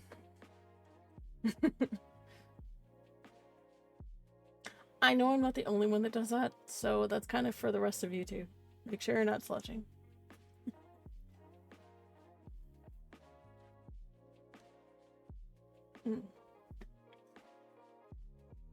under the weight of the Veil.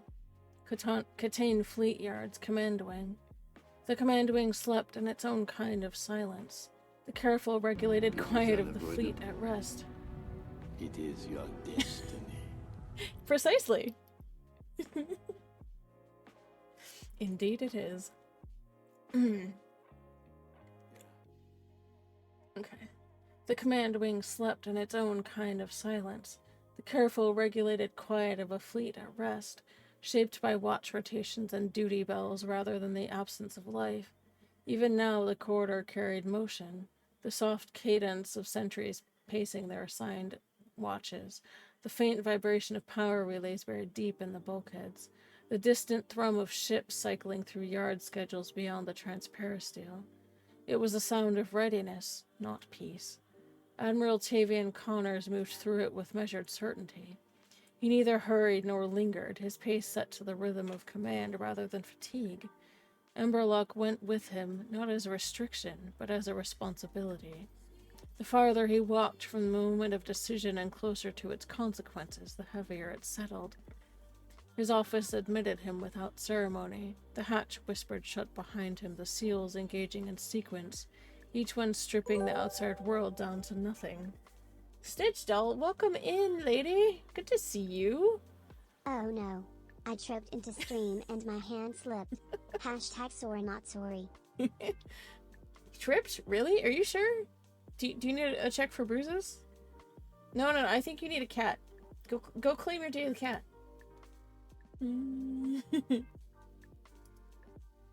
Oh.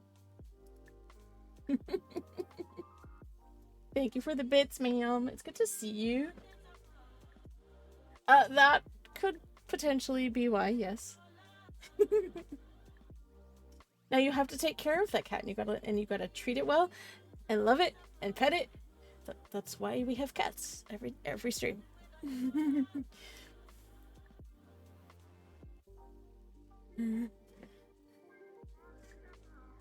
Alright. Low light rose across the desk and the air above it where 3 projections already waited. Jealous why? The boozy hot cocoa? Captain IT's after action report hovered on the left. Precise, restrained, and every line shaped to say exactly what was required and nothing more. Intelligence summary held the center, compressed, cross-referenced, and dense with redacted blocks and probability bands. On the right, the Admiralty's distilled review reduced everything to strategic implication, risk assessment, and recommended vectors, each paragraph bearing the muted gray sigil of Veil tier classification. Connor stood and read without moving.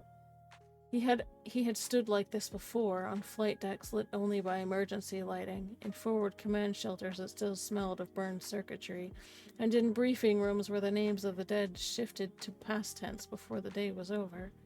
Stillness had always been his way of respecting the weight of decision. Motion belonged to execution. The pattern, resolved. Pressure at the edges, leverage where loyalty ran the deepest. A design meant to fracture trust without declaring open war. He had seen this attempted once before, years ago when Jarius still wore marine armor instead of grief. He had watched Greer hold the line through it. He had seen IT learn command in its aftermath. The enemy believed this was a new angle. It was not. He reached for his tea, the cup warm in his hands, and let the heat anchor him while he considered what remained.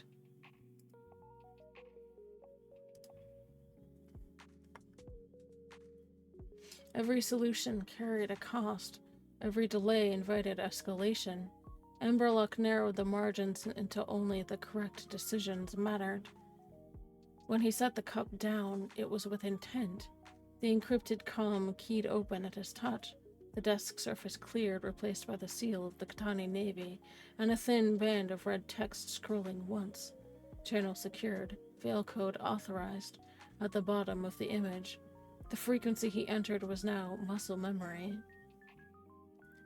The image resolved first into the crest of CSS Cure, and then sharpened into the hollow of Captain Jonathan Reitman in his ready room rather than on the bridge. That, more than the fatigue on his face, told Connors how seriously he was taking the call. The room behind Reitman was spare and controlled. A bulkhead cabinet stood closed, a narrow shelf held a stack of data slates and nothing decorative. One overhead glow panel cast a contained pool of light over the desk in front of him, while leaving the rest of the compartment in muted shadow. The collar of his uniform hung open, fatigue carved plainly into the lines around his eyes. But the posture was still upright and contained. He had not come here to rest. He had come here to receive orders without the bridge seeing what those orders might cost. Connors did not begin with words.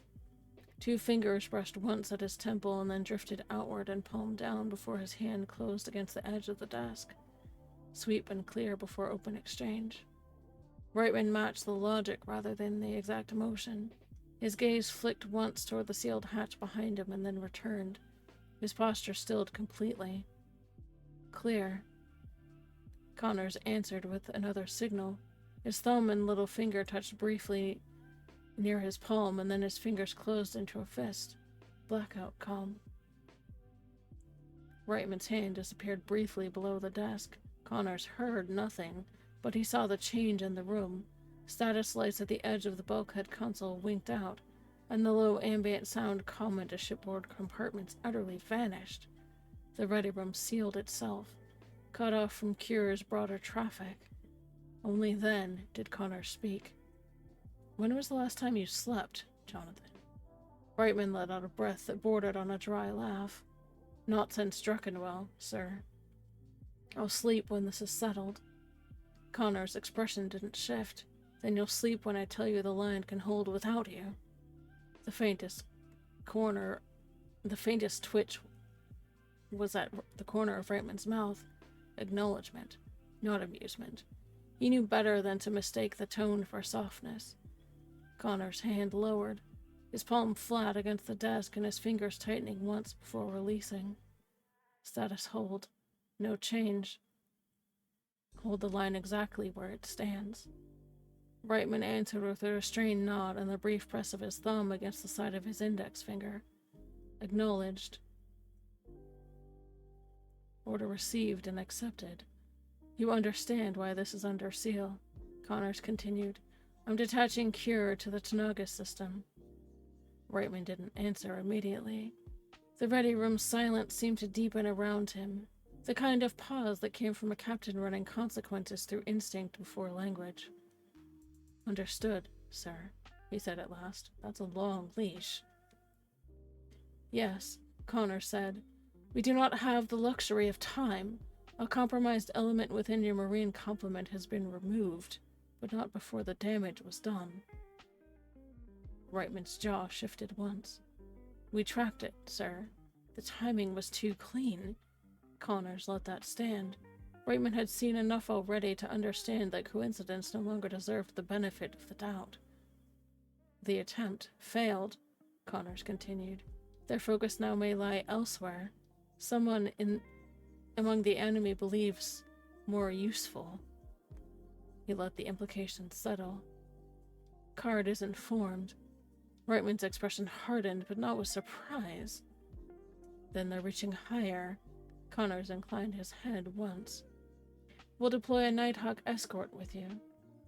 Isamu carries Talon's battalion. Ground element will run a high signature duplicate beacon dirt side to draw pursuit away from Catan. You are to interdict anything that slips past." "Numbers?"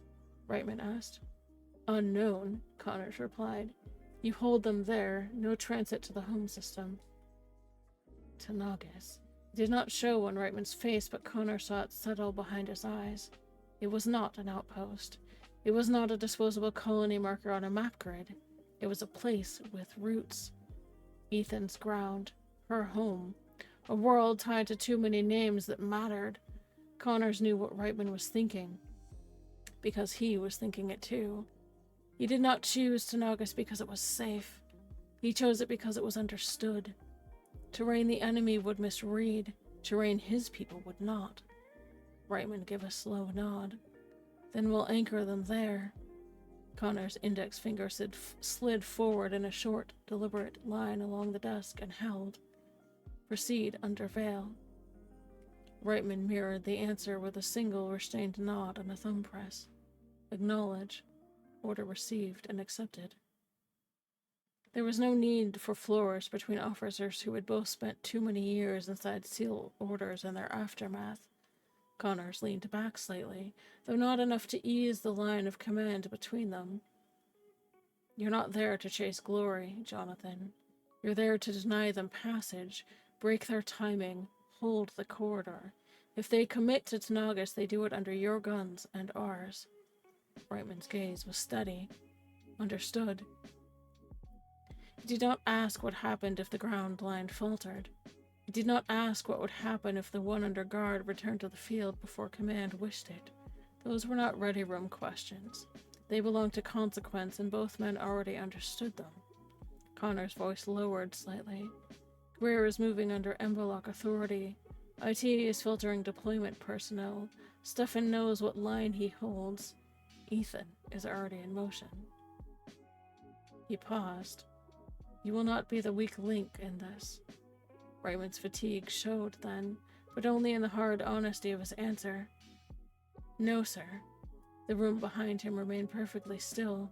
There were no footsteps beyond the hatch, no calm tones, only a captain in his ready room carrying the silence of a ship that did not yet know where it was about to be sent.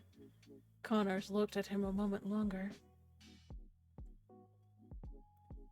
And I'm going to stop right there because we have an ad break starting in 5 seconds.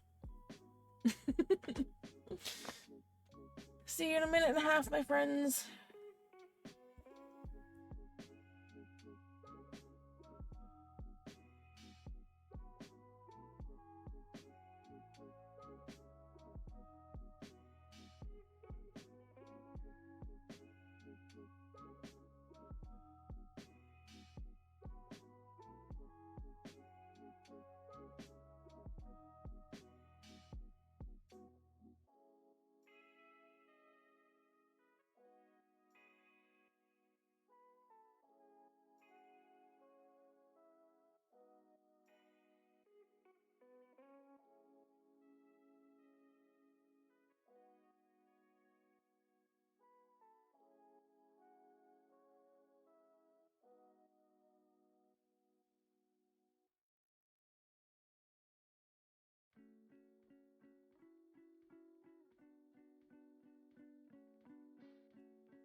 Thank you, Foxy. I appreciate that. Welcome back from the ad break, my friends. I do hope you actually took the opportunity to get a drink of water or have a stretch, because it's important that we take care of ourselves, as I am constantly reminded.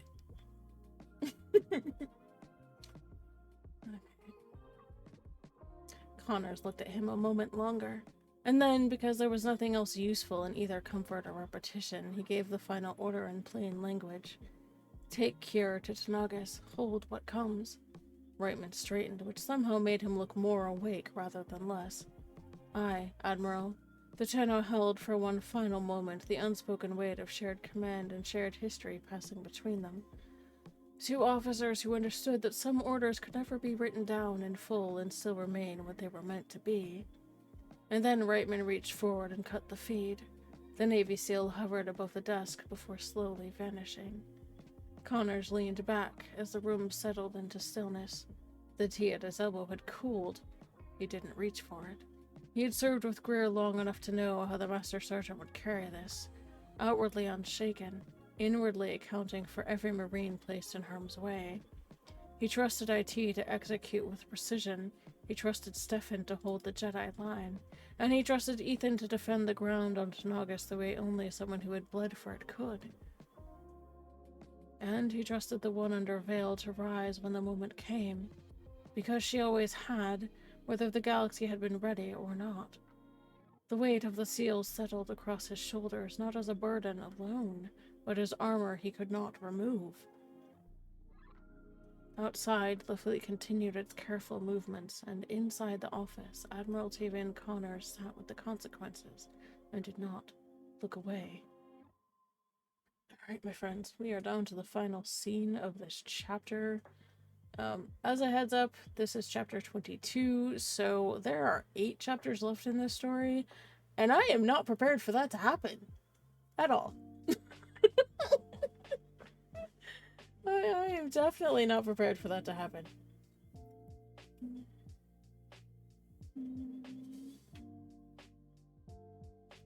Alright. To the Werda.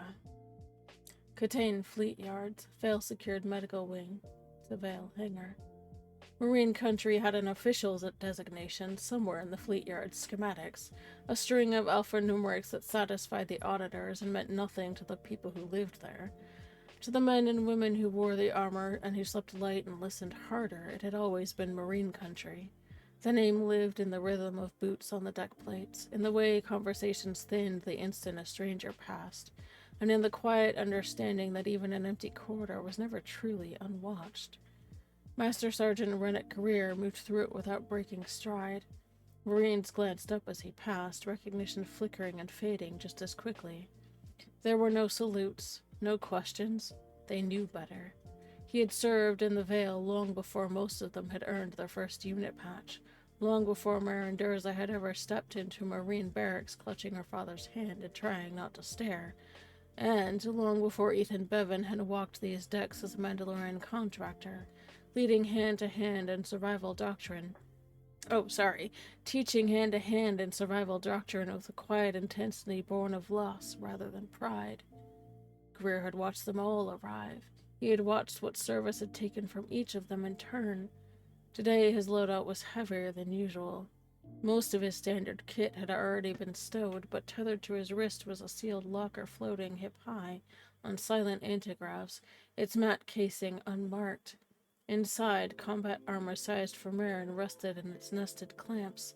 The plates were aligned, the seals intact, and prepared with the care reserved for gear you expected to see used. Supplemental kit filled the remaining space. Field medical injectors, emergency comm dampeners, spare filters, the sort of equipment you packed when you didn't intend to improvise later. The locker was not for ceremony. None of this was. It was preparation sharpened into habit, the practical expression of a truth no one under Embalock would say aloud unless forced. If Marin woke clear enough to fight, she would need more than reassurance waiting for her. She would need the tools to survive what came next. He paused at the Werda only long enough to offload the bulk of it into the forward hold. The locker he left secured to the deck with the word his own tie-downs. It would be waiting. Some things always did. Then he turned back into the arteries of the yards, choosing the quieter routes, the narrower corridors.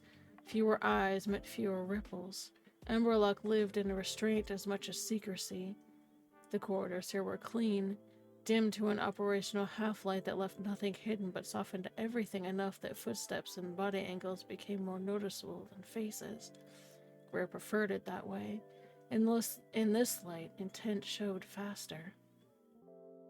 The sentry outside the veil-secured medical wing straightened as Greer approached. Raoul's hand stayed low at his side, his thumb brushing once across the knuckles of a closed hand while his chin shifted slightly aside. Name denial. Do not use real names. A beat later, his gloved hand settled flat against his thigh, fingers tightening slightly once before releasing. Status hold. No change. Greer answered just as briefly, his thumb pressed once against the side of his forefinger, followed by a brief stilling of his hand rather than a release. He knows more than he said. The subject withheld information, treat any statements as incomplete. The exchange was not about Raoul himself. It was about the corridor, the personnel flow, and the simple standing truth that even a quiet line remained a living one. Nothing had changed. That did not mean everything in it read clean. Inside, the air was cool and carefully neutral, the lighting held at a steady half-level that softened edges without obscuring details. The hard-case pod sat locked beside the cot, its upper shell sealed, the shroud and restraints hidden from view. The control panel remained dark. No readouts, no display of vitals, silence by design. Jared stood near the head of the cot, his hood down, his hands braced lightly against the frame as if anchoring himself to the moment. The set of his shoulders was tight and contained. Callista stood off to the side, her cloak drawn close and her expression composed but intent.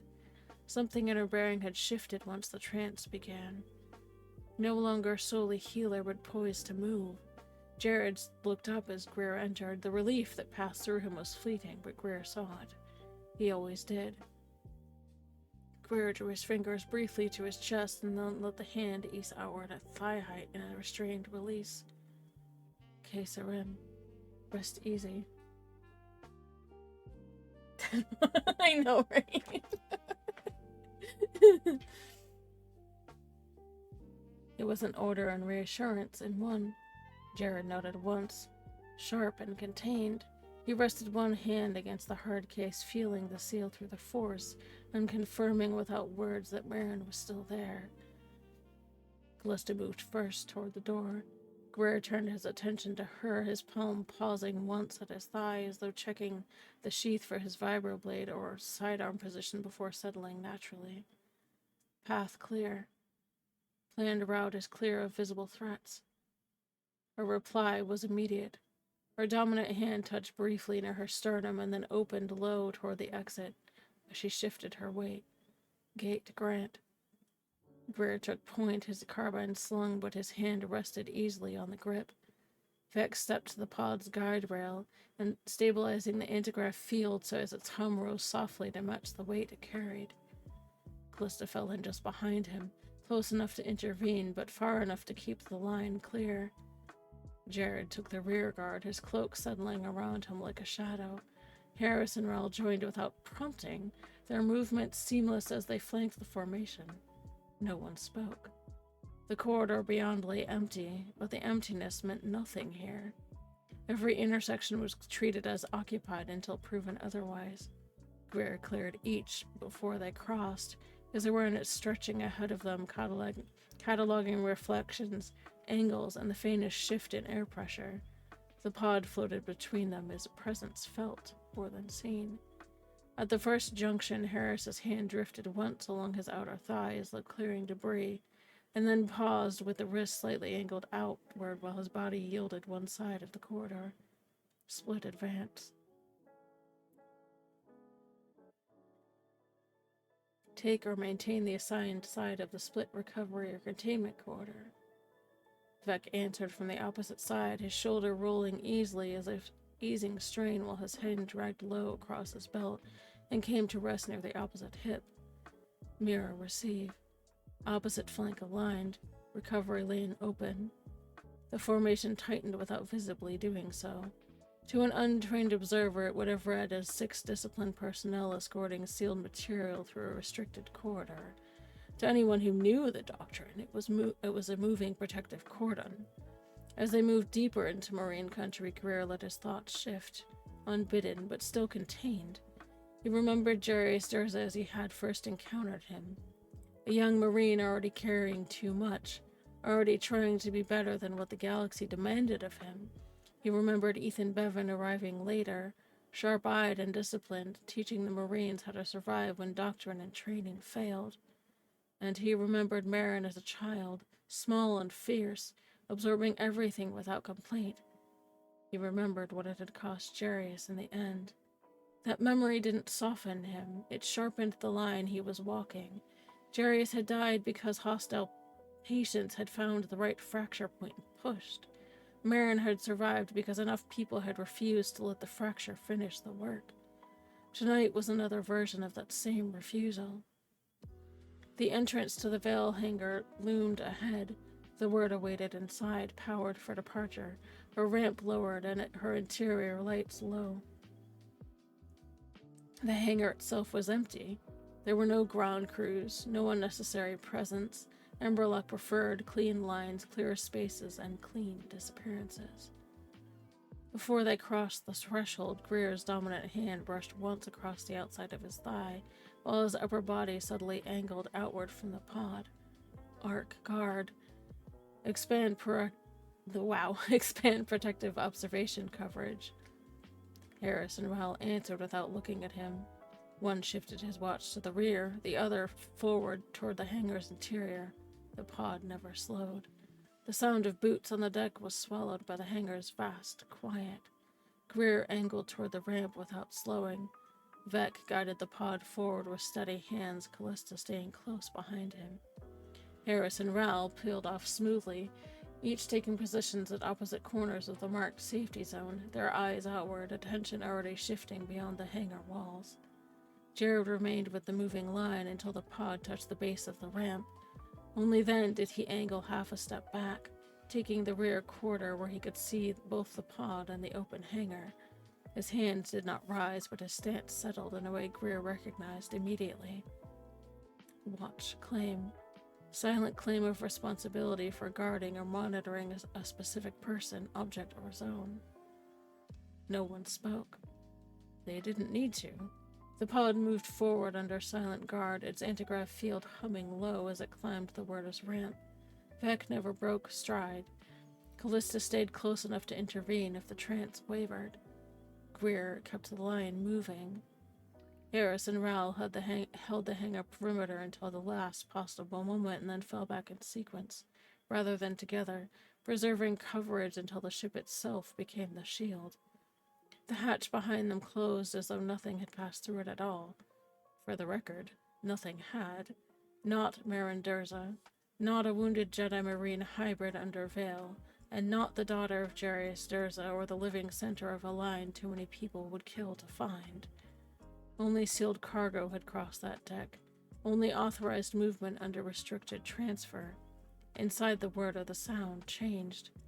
The hangar's hush gave way to the ship's more intimate breathing, the low thrum of powered systems, the faint resonance through deck plating, the sealed quiet of a vessel already preparing to cut loose from the yard. The pod floated forward into shadow and low light, carrying with it the shape of everything that they were trying to preserve. Okay. I need water.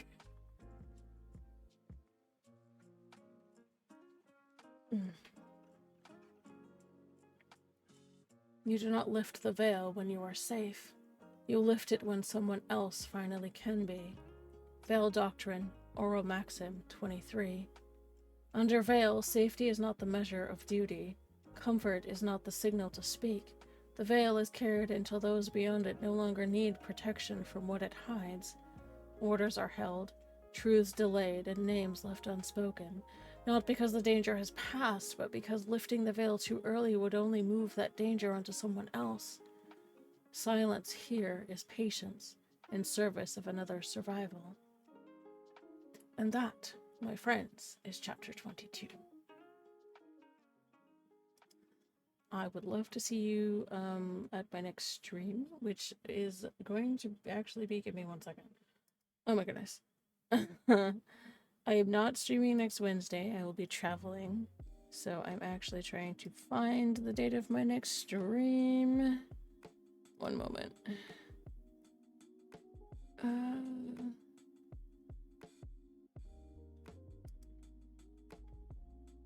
Okay.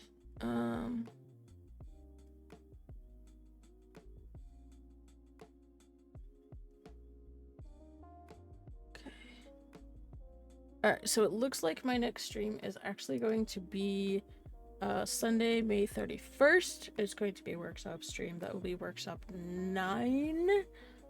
Hold on, I don't remember what that one's going to be about. Give me a second.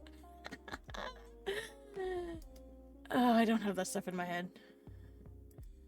The workshop streams are fun because we get into, like, the lore and... like why I write the way that I do. You guys missed a really awesome stream on Sunday. We were talking about veil code and haptic pulse code, which was in actually like the whole chapter tonight, so it was actually really fascinating. It's a system that I came up with myself, and it is complicated. Yeah. Let's see, is this the right one?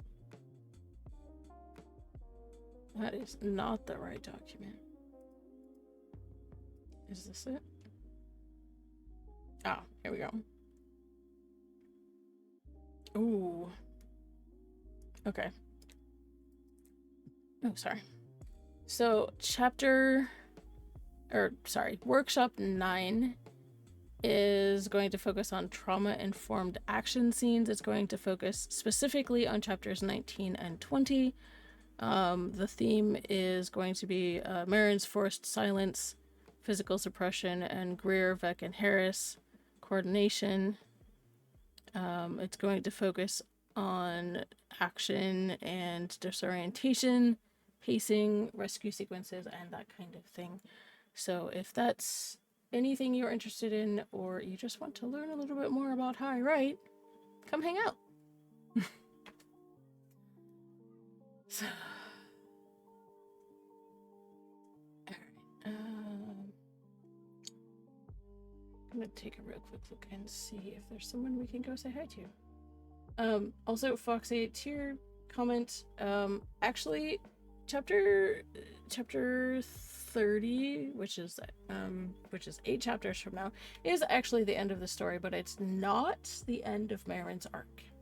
I will freely say that out. It is definitely not the end of her arc. There's actually 2 more stories after that I'm still working on. So...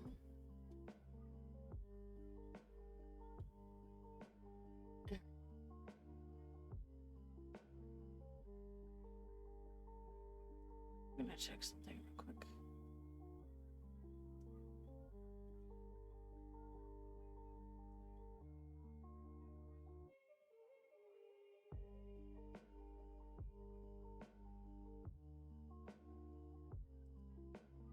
Okay.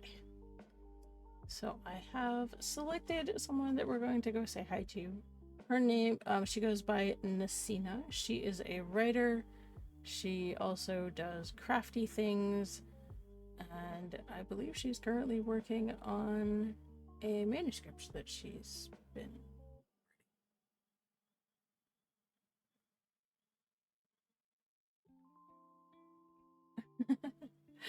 whenever you can, Foxy. There's absolutely no rush, and I was specifically referring to Sunday, May 31st, which is not this Sunday. It's not the Sunday before Memorial Day, but it's the Sunday at the end of the month. Because I'm not streaming Sunday. This coming Sunday. So, but I would greatly appreciate any of you who are able to wander by. I realize that Memorial Day and even the end of the month can be a little crazy, so anybody that is able to wander by, even lurking, is actually pretty okay. I'm cool with people who like to lurk. Alright.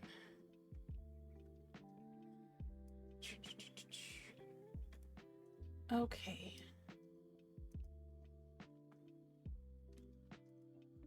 So I have a raid out ready to go. So we're gonna go say hi to Nasina for this evening. She is super chill, likes to talk about everything that she's working on and crafty things that she does. She has critters, so they're always fun to watch.